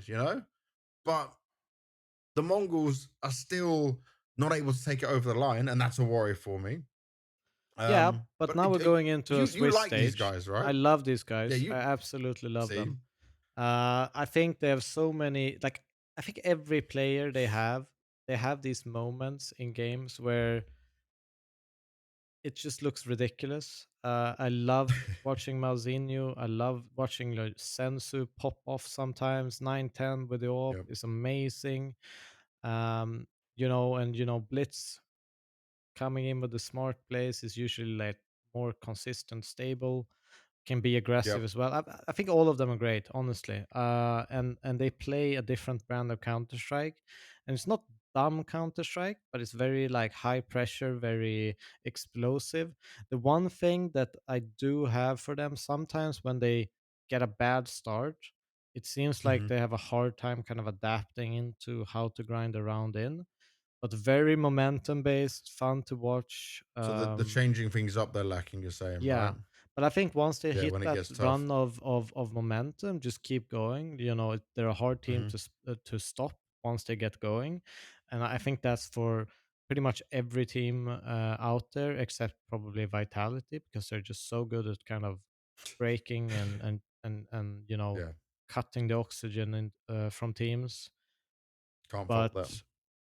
I think, yeah, I'm just super excited to see what they're cooking up. The one thing I have for them, as you mentioned, is like how much stamina do they have left? They've been grinding so freaking much that it's just, is there something No that will breaks, no time make off. them better by grinding this much and they will just Yep. crash at the end of the event?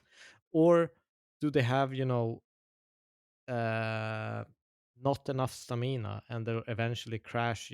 Imagine they're playing an Stamina. MIBR versus Stamina. Falcons Stamina, game. my Swedish friend. I will Yeah. educate you. Oh, it's not stamina. Okay. No, it's not stamina. Okay, Stamina. stamina. But A I'll bit I'll of keep with my stamina, mate. stamina. If they have enough stamina here left in the tank. Wait, stamina sounds like some drug you'll be taking. Yep, I This got is the probably stamina like on the from me loose. I can't playing even like say it. RPG games or something when I was a little kid and I just like stamina. I've got the stamina buff. Okay, stamina. If they have enough stamina, Hey. Yep. because if they play one of these like MIBR Falcons games, they're getting in long Mhm. overtimes. No one knows what the fuck They're is not going playing on. Falcons. And I had to do it. how are they recuperating? Because we could see even in the MIBR game, like the MIBR guys were exhausted. They Yeah. looked a little bit deflated even in the game against FaZe. So Yeah. it does affect you. It is a mental strain like nothing else. And this is easy mode compared to CSGO, and it was like MR15. This is MR12, man. Supposedly easy mode. Yeah. Yeah. The game's just a bit more crazy, No a bit more longer peaky. 5 hour best of freeze. No, thank God for that. Thank God for that. Do you know what? I'm going to open my curtains a bit more because the sun's going down. Yep. But yeah, I think they are one of the teams to watch. I love them. Go Asia. Let's go. Go Asia, go Mongols. Devilwalk is number one fan. Next episode, he'll be with a Mongols jersey on the screen.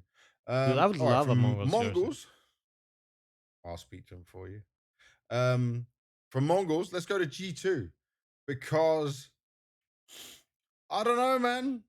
But I don't this know one what we is say anymore about these guys because Hades is in, which changes everything. Yeah, they had a run of it at Dallas. And we know that although this might be a test for Hades, he now knows he's not staying in this team. So it's not even like he can be, oh, yeah, this is an audition. I'm going to do my best and maybe I get to join G2. No, it's like, actually, we're going to replace you with some bias no matter what you do. And Taz also knows he's being replaced. yeah. And I heard that they didn't boot camp. It was online practice, it was online moments. But I heard there was no boot camp before because it is a dead team. I'll be very surprised if this team makes it to playoffs. And I just feel sorry for players like Malbs, Hunter, um, and Heavy God, for example. I don't even know what's going to happen with Snacks. Like, if Taz goes, does Snacks stay? Is that another one that's going to come and go out the way? There's so many questions to be answered here around this G2 lineup because I feel like without Taz there, they might also remove Snacks and put someone else in. Do you think Saw keeps him? I honestly have no clue. I think that Saw would like to build his own team. He seems to be that guy. Kind of wants to do He's his been own good at it. scouting and kind of fit the pieces. And that's probably why G2 should hire him, keep some of the pieces and build and change Build around it. some of the stuff around it. But Yep. I mean, I wrote down on the prep with G2 is like, where do you even put them in the conversation? Like, what am I Might win a supposed to best of say one. even? Like they're playing with a Yeah, stand-in. yeah, yeah. Everyone knows there's changes coming in. Coach isn't even there. Is gonna be there. Like how much motivation do you have as a coach? Like yeah, we're gonna fix everything, and then Nope. just like getting Nope. booted in a week. It's my No, last but paycheck, boys. I think there are some pros. I think Malbs seem to be returning to form a little bit. I think Hunter stepped up massively uh, Yeah. from looking like a really almost NAF level player to getting back Bro, to his I old. wasn't that down on Malbs. No, but You're Hunter, really Hunter, pushing it. Hunter. Oh, okay. Hunter. That's Yeah. So Hunter was on NAF levels and stepped it up massively. There's still some stuff in that. All right, all right, comparing all right. Naf and Hunter. You're hurting me. We're not. Okay. We're not that bad yet, I'm right? There's I'm very just different trying. I'm calibers just here. trying. Either way, Hunter has been amazing. Now, Do you know what? There's not even this story, by the way. You know, sometimes when we get a team like this, we say dead team walk in, they can do something crazy or magical. Because it's not even a full five and it is Hades standing in, I have zero belief that that's even going to happen. there is none. There's no belief from me. I'm just giving you s- something. Maybe there's a G2 fanboy listening to this podcast and like, Yeah. please make me believe. Please give me some hope. Yes. I need it in I'm my just life. trying to give something, man. But yes, it's a dead Well, team. It's a yeah. shut case. If they do, I think if they even if they win a best of three, I'd be super surprised. I don't know Yeah. what the matchups are right now. They are out, right? Yeah, For we're the gonna do that opening later. games. Don't jump into that now. Don't jump into that yet. We'll wait and do our predictions and pick'ems Okay, after. I'll wait. I'll wait. But I've I'll not be even touched on who surprised they're if they get facing. more than best of one in this. Yep, I think I'm on the same boat as you. So before we get to the big three that doesn't include Falcons, we're gonna have to jump into the fourth, which is Navi. Oh, I was Now, wondering where you put the big three. yeah, I would love to put the big three as Vitality, Navi, Spirit, but I gotta be realistic. I can't. I gotta keep it real. Navi are not in the big five right now, let alone the big three. And for me, take it this way: Astana was embarrassing. Astana should have never happened. You should have been in the final, and even if you lost to Spirit, like you should have been able to put up a more fight. I actually think if they got the best of five final against Spirit, that Spirit would have won even easier than what they won against Astralis. So Astralis actually did better than what Navi could have done, and that pains me to say it. I will also say this: there was an interview not so long ago, or maybe a few months ago, where Blade said, like, if we make semis, like at this next major, which is the Austin major now, that'd be a good sign for us. Blah blah blah. Um, right now, no matter, unless they win the major, this team is making changes. I guarantee it. I am 99.9% sure, unless they win the major, there is changes coming to this team because it has been not just down, it has been out. And I believe in the Blade system. I also believe in Lexi B. I think he's going to be safe in this whole moving thing. Bit was even horrendous in Astana, and that's normally a shining light for the team. I'll tell you this: after Astana, I went to Romania to do a visa, and me and my wife went for dinner with Imma. And obviously, he gave me some insight of like they're going to go on boot camp. They have been on a boot camp. They nearly haven't played Counter Strike as an official for a month. Now, for a lot of teams, you'd go, oh, maybe it's not so good or whatever. This is perfect for Blade, Alexi, and Navi. They haven't had a boot camp since the start of the year. If this doesn't show at least playoff semis, it's an absolute failure once again. This team need to believe in each other, trust in each other, drop the fucking egos, because I believe there are egos, and play some goddamn Counter Strike. Because it is right now a team that has hit the highest heights, six grand finals in a row, a major championship that no one ever expected, the first big win for most of these players. Yeah, other than Bit. And then it was an ultimate crash out from Singapore into Shanghai into all of this year. And that's not good enough for an organization like Navi. And the fact that these players know we can do better, just get on the same page, guys. Believe in that, like, Blade system works when everyone's believing in it and all the pieces are moving the right way. When there's doubt, when there's not knowing what's going to happen, it all falls apart. And that's what's been happening. Yeah, I mean, you described it, I think, best a couple of episodes ago. It seems whenever we see them, like they you see a problem in an event, they fix it, Mhm. but there's like one or two more problems arise that are just Yeah. like as bad or worse. You put your hole in the bucket, but the water comes out the other side, and you put Yeah, the yeah, other yeah. hole, and then it's just in your Just face, keep and you just plugging wreck. stuff in, and Yep. I don't know. Like, it seems to me it's not only that they're playing bad Counter Strike. The vibe check, terrible. It seems like they are, arguing, struggling with each other, almost like they're sick of Yep. each other in some sense, which, by the way, is not a unnormal thing to happen in CS teams. Let me Yeah. tell you that. No, it's not I've been uncommon. sick on It plenty of happens. players in my career, and they've probably been sick of me too. Um, Yeah. but it's the way, I'll never get sick of you. just you wait. We might be talking about Navi Episode for 100. more Fuck this more devil rook. episodes. The Devil Walk's gone missing. No, but I think it's a weird one because they have everything. They have the structure. They have the players with X Factor. In Mhm. JL, Bit, IM, Alexi B. Super seasoned in game leaders should be able to even if they're on the back foot, be able to find a call and call them out of it. I just feel like Yeah. they kind of lost the joy in some sense. They probably put Lost their their expectation. mojo. Yeah. But as you say, if there's anyone that can kind of get them out of a rut, make Yeah, sure the structure is working again, uh, it's Blade, right?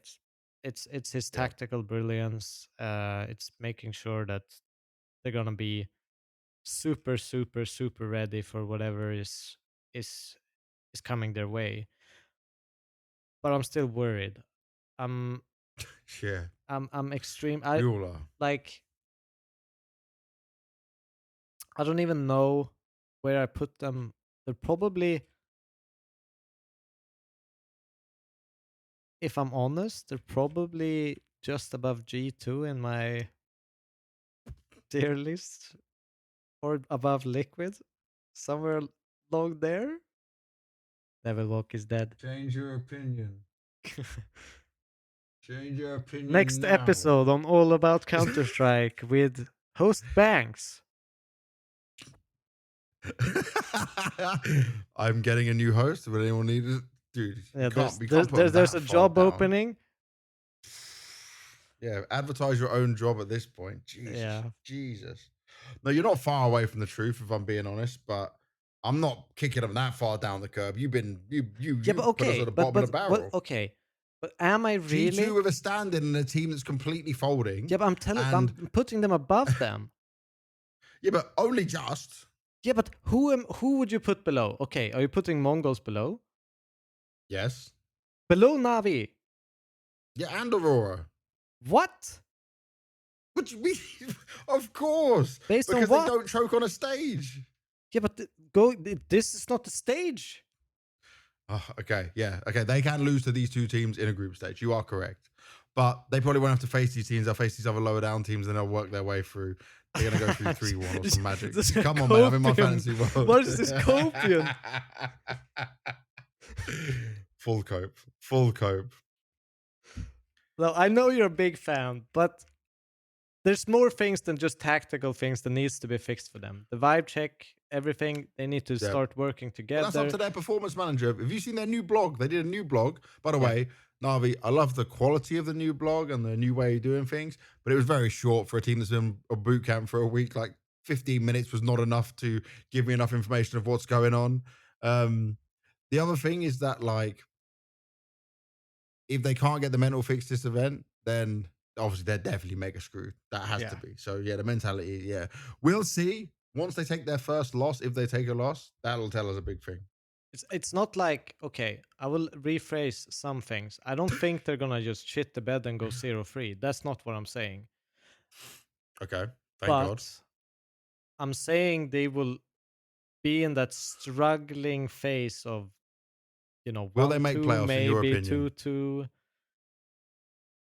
I think they will barely, barely. That's With the fine. That's right all I need. copium. With the right copium, barely. With the right Kobe and Bailey. All right. So let's get on to our big three. And I'm going to do the big three in my personal order. You can correct me if I'm wrong. In third place for the big three is Spirit. Yeah. Good. Because, yes, they lose to Vitality, but there was a world in Astana where they could have maybe dropped another map to Astralis. And I still think this team is not falling apart in some ways, but is disconnected in some ways. In sense that There's Donk definitely wants to play, cracks. yeah, because Donk wants to play every single event. Yeah, he wants to grind like crazy. The other players or the org, whoever's deciding, wants to skip events. Like they're doing this. And obviously, Donk's frustration has come out in interviews, in moments where he's communicating of like, guys, we got to start winning. And when you've got someone who was the best player in the world and was an unstoppable force, who's now not able to show his stuff like that, obviously he's going to be a bit tilted. There's nothing I can fault them on other than the mentality can somehow sometimes go. I think Hallie is the one leading in a similar way to a Blade, but with like less room for like I think Alexi has more room to make decisions compared to Chopper, but that's like just from what I'm viewing. It's not so much what I can say. Yeah, I'm talking facts right now. It's just the style and when you see these behind the scene videos of like, ESL released it, right? Field of View, where it shows you the whole grand final they played against Vitality in Katowice. You hear like the things that Hallie's saying and what he's going through sometimes. Um, it's a frustrating time for Spirit. You're the previous major champions, but I don't think we're even going to see him in the grand final because Mals have been kryptonite to them, and Vitality definitely are. Yep. I mean, I agree. I think the one thing, they have going for them is Donk. I think you need Magics, you need Sontics. I think Shiro's been consistent enough to Yeah, make sense. I don't think he needs to like up his performance or anything. I think he plays that kind of passive opera role really, really well. I think he's and moving a he lot started more to show a bit lately. more aggression, Yeah, just a he's little bit he's more. moving He's around not a little bit completely in the more. back. Yeah. So I think a lot of it is in just Chopper is like weirdly he always has impact in some way. Yeah. Like I don't He's got know. some reads, man. He's got Yeah. some reads and some timing moments where you go, "That's a chopper round. Yeah, That's they're actually a like chopper round." he has clutches in him. He has clutch ability. Like it doesn't always look the prettiest, but he gets the job done. I need the And nose strip to come back this major. Nose strip chopper was the buffed up one. yes, yes, yes. I actually bought some nose strips for myself. I think Oh, it's yeah, it's I we're think gonna be it's cooking on Face It when you get back. amazing Then to play with. you're gonna be okay. That's mate. Carry me. Let's go. Yeah. Um, but yeah, I think everything pretty much. Obviously, it lands on Donk, but Donk is going to deliver. And so Sontic and Yeah. Magix, they need to step up. We need to see this like individual brilliance of them, and it needs to be consistent. It can't just be one map, two maps, and then all of a sudden someone takes over. Both of them needs to be on top level at the same Hmm. time as Dong with Shiro and Chopper to make this even remotely competitive. They're gonna make I'll playoff. give you. Hundred, You're I'm definitely hundred making percent playoffs. sure they're gonna make playoff. But I'm talking Hmm. like someone needs to fucking take the crown of Apex and slam it into the ground of some sorts. Yep. It Um, I'll give you this, right? I'll give yeah. you two things I learned. So when we were in Astana, I was doing these 1v1s. Donk played this amazing 1v1 against Zantares for content piece. And Donk told me Magix would actually be better to do this 1v1 because he thinks that Magix has amazing aim, better than like what we actually currently think. So whenever I get to do a 1v1 piece of content again, I'm gonna put Magix to the test because he may be a troll, but like Donk is a big believer and pusher of him like saying that Magic is going to be good. And then Donk has been reading the Kobe Bryant book, Mamba Mentality. It was in his backpack. He showed me it and he said he's going to start. He hasn't read it yet, but he was starting to go through it. If he's read that before the major, I'm expecting God mode Donk to be back in full force. If he can have a slight improvement in psychology aspect, that's going to be a win for the whole team. That's going to be a win for everyone. Yeah. But I That's think when you glorious, right? when you look at this like spirit conversation, it's so weird. Now we'll get a highlight of your favorite team here. The last loss they had against anyone outside of the top four is Mm-hmm. February 3rd. I am Katowice versus Navi. Navi. But for the group stage warrior game. Yeah. Uh huh. Uh So huh. they're only losing games against Vitality, Mouse, and Falcons. Yep.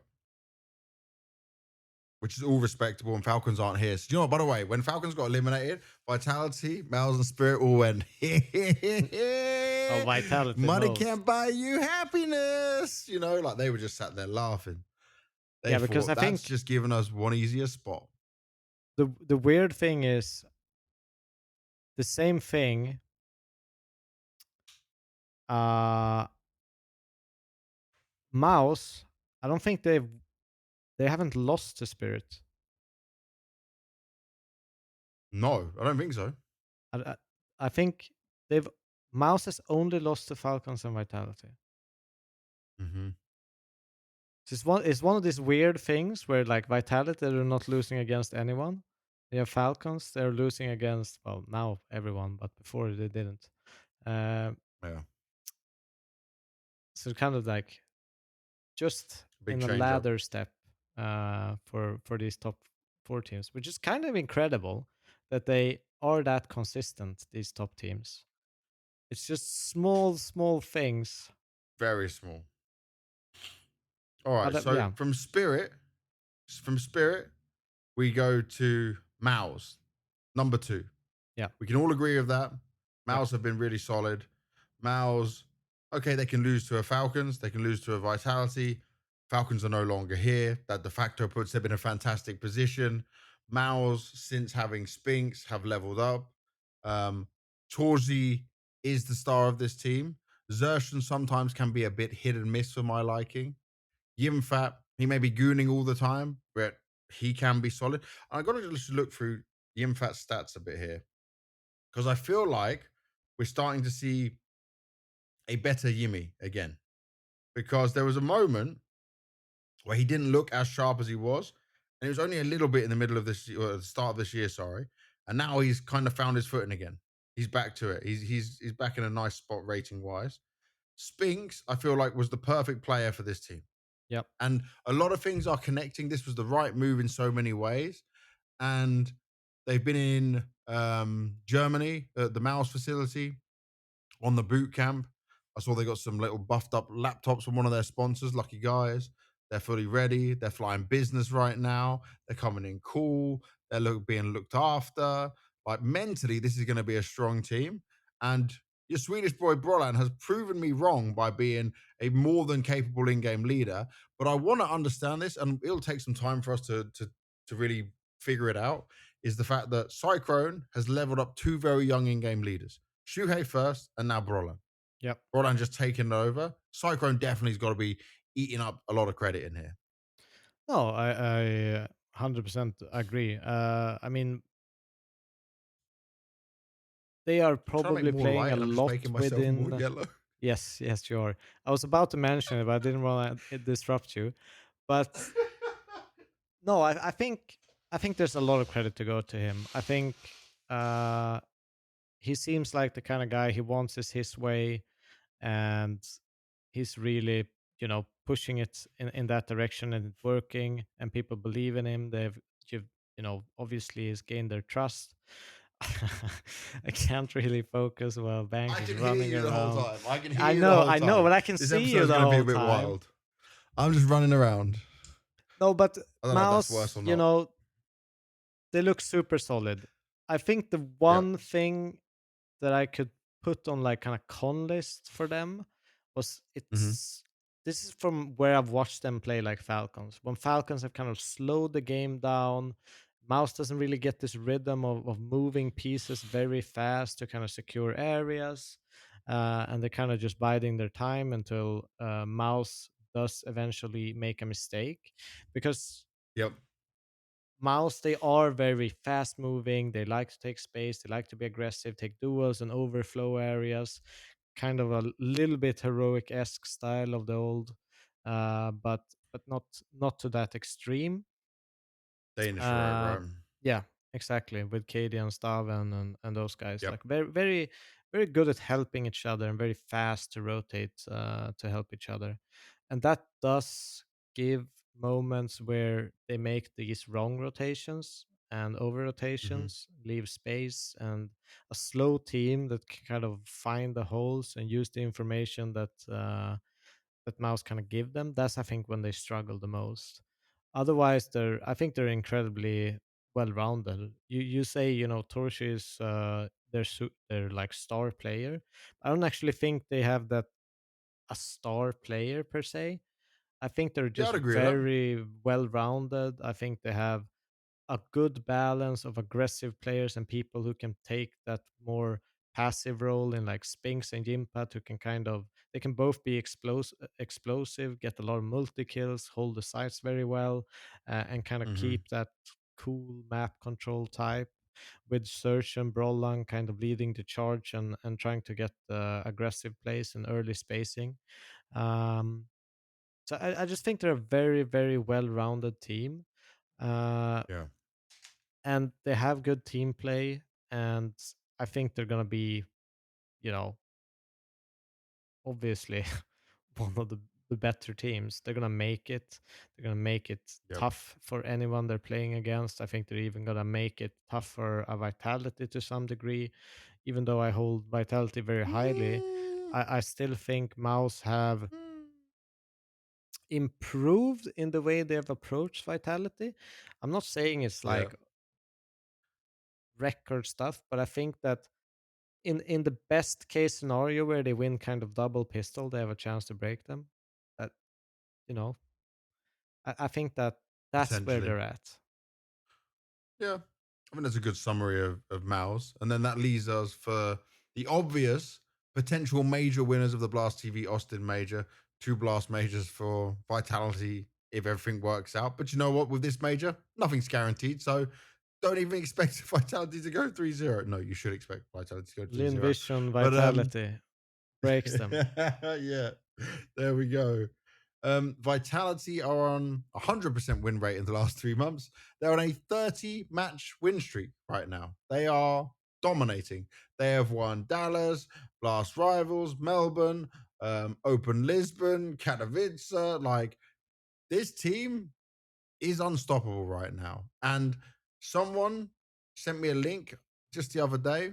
The Zyro has released his own mouse now. Yeah. Yeah, Zyro is the only player I will say could change his mouse one day before the tournament and it won't matter. I've watched this guy sit down, not use a config, plug in, use any equipment, change mouse of his like he's not affected. This is robotic Zyru. This is Zyru in his element. And he's got Rops to back him up now. So even if he's using this new mouse or not, or whatever it is, yeah, I have zero worries about this team. Apex Cooling is on fire. Rops has elevated, as we keep saying, players around him. He's made Mezzi an even better player. Everyone has a good mood. Everyone's working so hard. Yes, there's going to be probably more pressure than even on the Grand Slam for these guys. For Mezzi and Flames, right? It would be the first major they could win and have a chance of. But the rest of the players around them know exactly how to get it done. They've got a huge amount of good, capable support staff around them. Um, I like their performance manager is a beast, by the way. He's not just ace as a performance manager in terms of the physical aspect, by the way. He's also in the gym with like Apex and Flames a lot, but yeah, he's also a great friend, I feel, and a mental person around them at the same time. And I don't even know if he does any of the mental aspects for these guys, but this at the moment they've cracked the code for things, and they know when to do it all. It's just anything can happen with a major. It can get a bit crazy. It is some best of ones in there, but like, they where did you even find a negative? Did you even yeah. find a con? I did. What, they won too much? Y- Well, it's partly. Okay, Uh, okay. no, but I'll say this: like they are so incredibly disciplined and good at what they Hmm. do, but they do show occasional weakness in rounds. I'll just Hmm. take that Gympad 1v5 as an example, right? They're super Yeah, yeah, yeah. disciplined. They're winning the round because they're disciplined. They're showing some individual skill. Now it's all of a sudden they're overwhelmingly, in favor of winning the round. These are the moments where they kind of relax sometimes as individual players, not as a team, but they make decisions to take duels just to end it, and that's Hmm. essentially their weakness, is they can be a bit sloppy with that discipline all the way through in the round, which is extremely hard to be disciplined in that sense. um Yep. but you know, then they have the incredible leadership from Apex who kind of shuts that down instantly. They have an insane map pool. The Hmm. to a degree, I think if I put like Saivu, Rops, Flames, Messi, and even Apex to some degree in any other team in the world, they would be the fucking star player. Um, Yeah. in any Yeah. team in the world. It's unbelievable. They could be in 1v5 situations. I wouldn't, say it's over. Their Hmm. adaptability, the way they approach rounds to counter individual players, the way they shift up their patterns in rounds, they're hard to prep against because of that. Like they have everything, and they are a level above on pretty much everything. Like the guys that are next best to them, they're still, that this is their specialty, they're still better than them at it. Yeah. It feels like they have everything. They have good calls, they have gimmick calls when they need it, they have, you know, Insane I don't know, reads. like insane reads. They trick the opponent. They consistently find entries. I don't know. There's so much to talk about Vitality that's good, and it's honestly really hard to find the cons. And the cons that it's not really a con. This is like human behavior to some extent. It's not even Yeah. you know Well, everyone that does what they're that yeah doing. everyone's gonna be doing They just that, lose series and from it, and Vitality probably Vitality do it doesn't. less to some sense. So Yeah. it was Oh, tough to yeah. even think about a con because they've been so good, and the only example that really came out was that they start the game, it goes so easy for them that they just hit the snooze button in their discipline, and the other team starts coming back. Yeah. It's a But still don't win the stretch. series. Yes. Well, you know what? We don't need to touch on Vitality anymore. They are expected to win this major. Yeah. So we can take it from here, mate, to first of all, our predictions before ruining your pick'ems further. Down for that? Yeah. For the first part at All right. least. Predictions. It's best of ones. We've got our opening games here. Vitality take on the 3-0 team Legacy. Yeah. This is where we said this last time. I don't like this VRS seeding. It should be first against 16th, not first against ninth, but It's that's just the way stupid they of do it. Vitality to get a 3-0 team. Yeah. But could Legacy win a game here? No. It's true. It should be Vitality. There's nothing that indicates that Legacy could do this other than the fact they went 3-0 and proved us wrong last time. But this is a whole different level of opposition that they've never faced before. Beating FaZe is one thing. This is like taking on the Titans But it's like also and what map is Legacy gonna go for? They're not gonna get their best nothing. map, but they're gonna Nope. go into like a good map for both. Inferno. You wanna go against Vitality on Inferno? Be my guest. Yeah, you got to take a shot at the king every now and again, see what happens. All right, that one's nice and easy. So Vitality are going to win against Legacy in our predictions. Mao's taking on VP. Mm, I'm just going to say, best of one, Mao's coming in. I've got a hunch. It's my feeling again. I'm maybe being stupid here. The favorites are Mao's, but I'm predicting VP. okay, I'll take Mouse, but I see where you're going.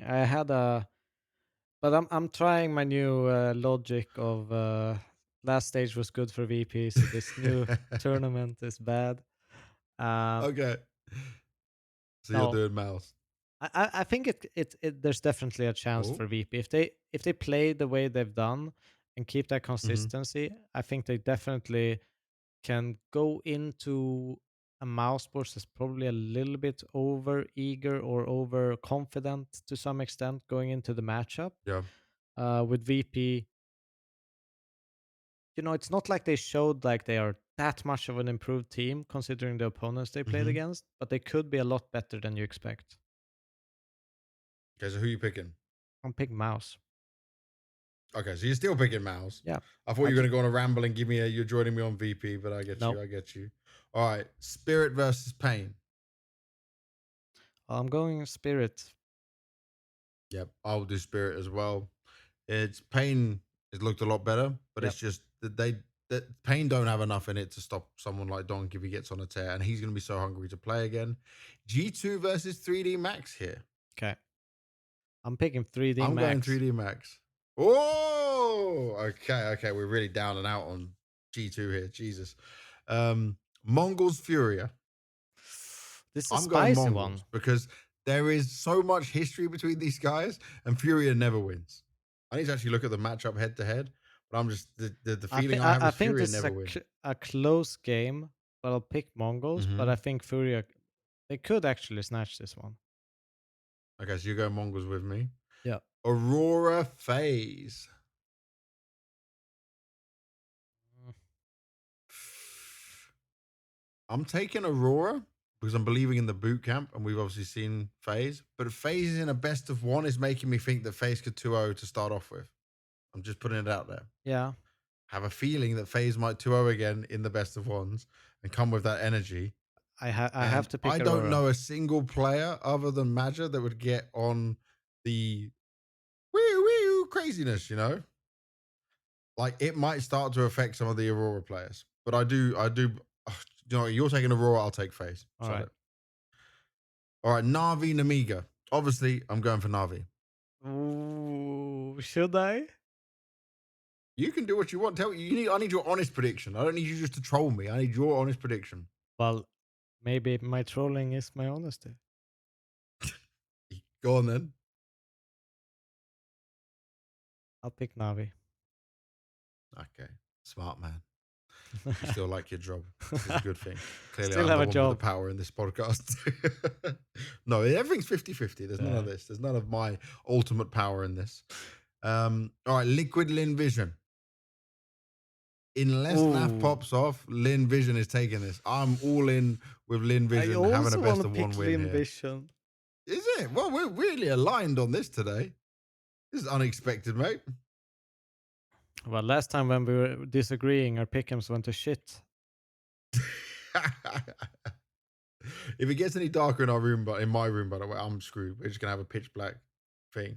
So you going Lin Vision? Yeah.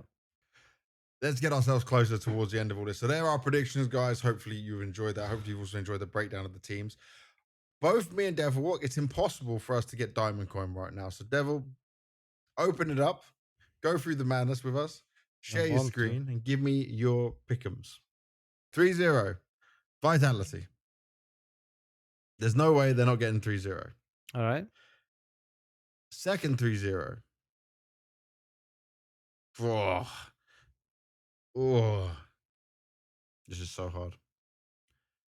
It's like a mouse or spirit potential. I mean, okay, let's go to our I want to zero give it to free. spirit. You want to give it to Okay. Spirit? I can give Yeah. it to Spirit. Okay. Zero freeze. Like, honestly, Liquid is on my list. Okay. But this one is tough, Lin man. Vision. Lin Vision can win over Liquid. You see? This is, yeah. But if we're Lin Vision predicting will be Lin like, Vision F should your win against pick'ems. Liquid, we can't put we have to put Liquid here then. Okay. So then do you put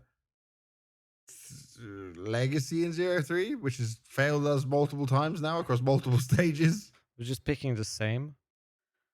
Well, Hey, they got to go 0-3 at one point. No, they don't actually.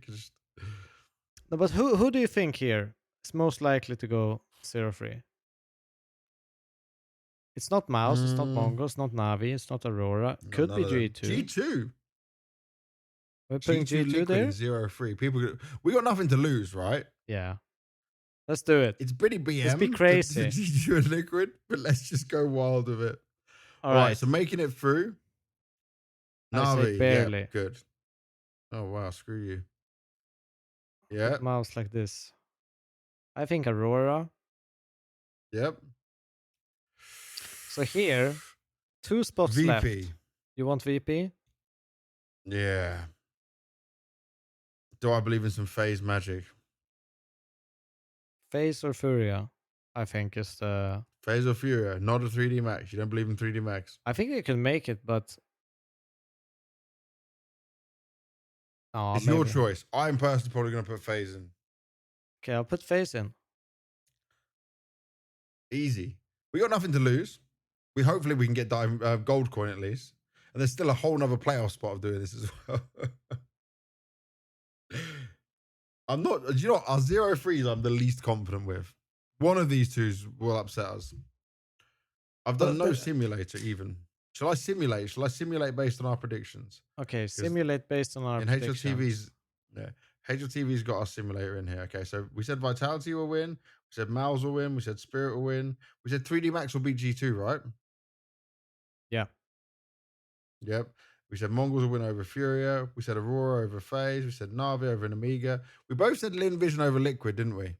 Yeah, that's why I put Okay. Liquid there. Then 1-0 will be Vitality Lin Vision. So Vitality. Mal's 3D Max. Mal's. Spirit Navi in a best of one. Group stage. Not on stage. Spirit still probably, right? Who are you talking about? What was the game now? Spirit versus Navi. Spirit, I think. Best of one. Yeah, Spirit. Mongols versus Aurora. Best of one. Mongols. G2 versus Namiga. Ooh, well, I have to say Nemika. Okay. Liquid versus FaZe. A face. Legacy versus Furia. Fury, I think. VP versus Pain. Oh, they already played each VP. other, so VP again. Then the 2-0 matchups. Mal's Spirit. Mongols Vitality. So Vitality win over Mongols. Spirit. So Mal's could go 3-0 over Spirit Yeah. here. Should we put them in 3-0 and Spirit Yeah, in go for 3-1? that. Go for that. Go for that. And on your 0-3s, Liquid Legacy. I think Liquid lose, man. Okay. And then Pain G2. Yeah, I believe in our 0-3 picks. You might actually be cooking. Okay, so put the 3-0 Mal's Vitality. This simulator's nuts. Yeah. And then, okay, Aurora and Amiga. Aurora and Best of one. Amiga. Aurora. Navi FaZe, best of one. Ooh, it's so Navi. 50-50. Navi. What do you mean 50-50?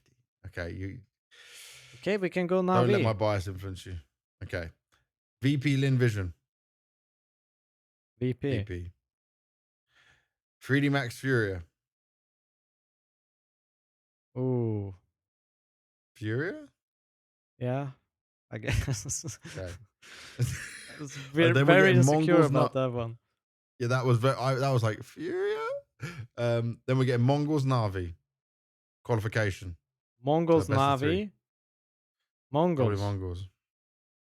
Spirit Furia. Spirit. VP Aurora. VP Oof. Aurora. Oh, Aurora. kind of hard, you know. Aurora. Legacy Namiga. Legacy. 3D Max Phase. Phase have Face. already lost the 3D Max phase. Okay. Lin Vision Pain. Pain. Pain. Then you've got Virtus Pro Phase.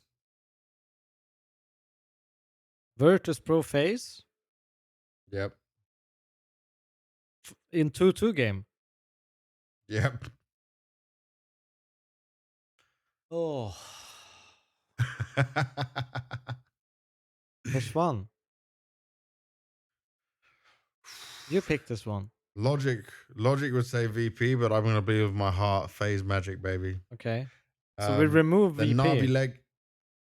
Navi Legacy. Navi. Navi. Furia Pain. Furia. Pain won it last time. I believe in Professor. You want Pain? Okay. No, it's your pick'ems, man. It's your pick'ems. Yeah, I'll ruin So my pick'ems. 3-0 Mal's Vitality. 3-1 Mongol Spirit Aurora. Phase Navi Furia. And then 0-3 Liquid and G2. Boom. We are done. Oh my I'm god. satisfied. We're probably cooked. Satisfied?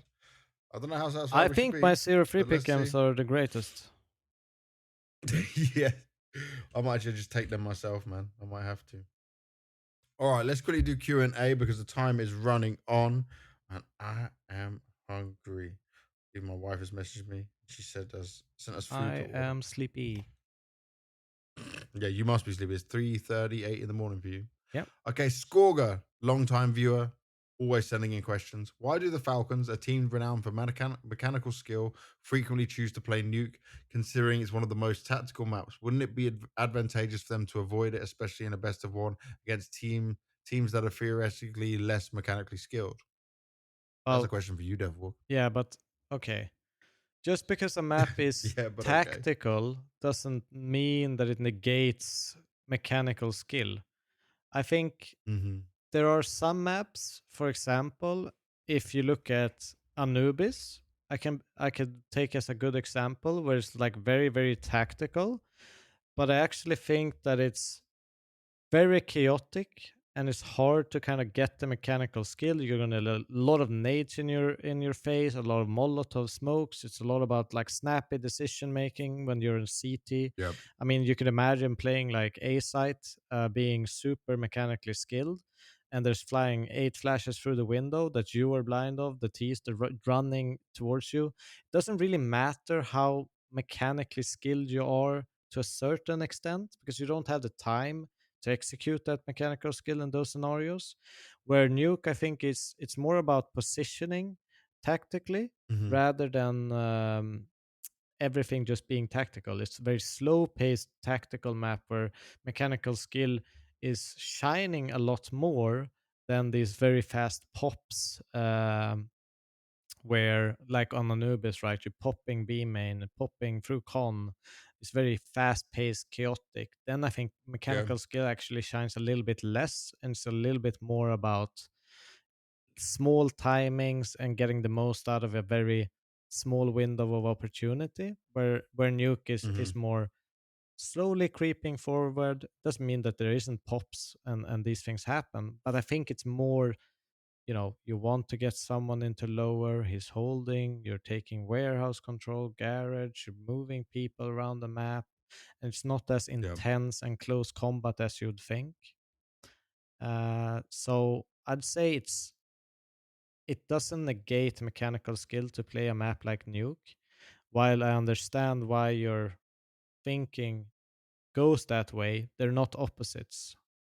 They are, you Mhm. know, you, you can have a very open and you know, open map like Dust 2 that isn't like super tactical, or at least very thought out tactically. There's not much of new stuff coming into it. It's very Yep. standard. Like the movements of the map are essentially the same as they were 20 years ago, uh, where you can have a lot more gambly, fast paced skill shine through there, even though it's not a very tactical map. But on the opposite, you have it on Nuke as well, where the mechanical skill will shine through. Um, but yeah, I hope that answers the question. Oh, I I think think, it did. Definitely and gave a lot in that. and I also think why people play it is if you're the better team, you're always going to be better on Nuke than teams that are worse than you. If you Yeah, have that mechanical skill with the tactical prowess of a map like Nuke, it's a great home map to have against lesser teams. I agree. One other question for today. It says Leonida from YouTube. He says most tactical. Oh, we took one from YouTube. Actually, we broke the thing. We shouldn't take his question. Actually, no, Leonida. I'll be nice to you, but just next time, you need to join the Discord. This is the last one we'll take from YouTube. It says most tactical shooters have an unranked mode that mirrors competitive experience, allowing new players to learn maps and mechanics before jumping into ranked play. Why doesn't Counter Strike have a similar 5v5 unranked queue? Casual mode is often a chaotic 10v10, which doesn't effectively prepare players for the more strategic premier and competitive modes. Wouldn't a dedicated unranked queue help with onboarding new players and provide a better warm up environment? He's actually making a good point because he mentions competitive. Obviously, that still has like ranked, right? Gold, silver, It is LE, ranking per global elite, map, I whatever. think. Yeah, Yeah, it's per map. But like, I just take comp as things you fuck around in. Like, I just go in there and just even use it as a warm up or just have some fun with friends. So I kind of take that as the unranked queue. But it would be cool to have a premier mode, yeah, without it being premier, just do like unranked prem where you can just go through the exact same simulation, learn how you're doing all the veto stuff, you know. And so it's for the people who are a bit more casual. I actually agree with him. It would be cool. This is yeah. actually be a good idea for getting players into it because some players just literally play casual, like random deathmatch maps and fun stuff with their friends. Others jump into comp, but like there is a big skill gap between comp and prem when you go through it all, and then from prem to face it as well. No, I agree. I Good think it's point. like a kind of a skewed system it would probably like in this weird sense in Counter Strike where we're in between several systems incorporated into each other with Prem and Comp, because Comp was like Prem Mhm. before, and then they introduced Yeah. Prem, and I think back then you had casual 5v5 queues, but it was Mm, different you could queue. rules. I think it was this like you always had Yeah. armor, but you could still I play never did it. 5v5. I'm not really sure, but uh, Oh, it's you spawned with armor, didn't you? yeah, you Yeah. spawned with armor. Yeah, really weird. Anyways, I think it makes sense to have that. I think that's a good idea. I think it's Yeah, very weird good we don't idea. have it. I'll try I mentioning to Valve here at the major. They'll come here for playoffs. Let me Yeah, see if I remember that. I've got a list of things. I've it's got a also list of things for this Valve to this go thing. through. Sometimes you can't even play with like friends who are not the same level or same ranking as you if you're playing the premier or competitive modes. Hmm. So it does make a lot of sense to have it. I don't know why that isn't the case. It's a good idea, A Leonardo. good idea, Very yeah. good idea. Well, there we are, Devilwalk. It's late for you. We're at the very end of it all. Episode 16 is done and dusted of the All About Counter-Strike podcast. We'll be back between Stage 3 ending and playoffs if there's some more madness, if there's some more absolute craziness going on. Good luck with your pick'ems. If anyone still has a chance of getting Diamond Coin done, tweet it at us, send it to us, let us know. I need to see Don't physical proof of expose this. I don't want to see yourself. some You will be edited sent video. straight to the mental hospital. You will need help in the crazy lab. But hopefully you've enjoyed the breakdown. Hopefully you've learned something from this. Hopefully it's given you some different perspectives. You've enjoyed our opinions. Another Devil walkthrough that I know everyone enjoys as well. As always, thank you very much for watching.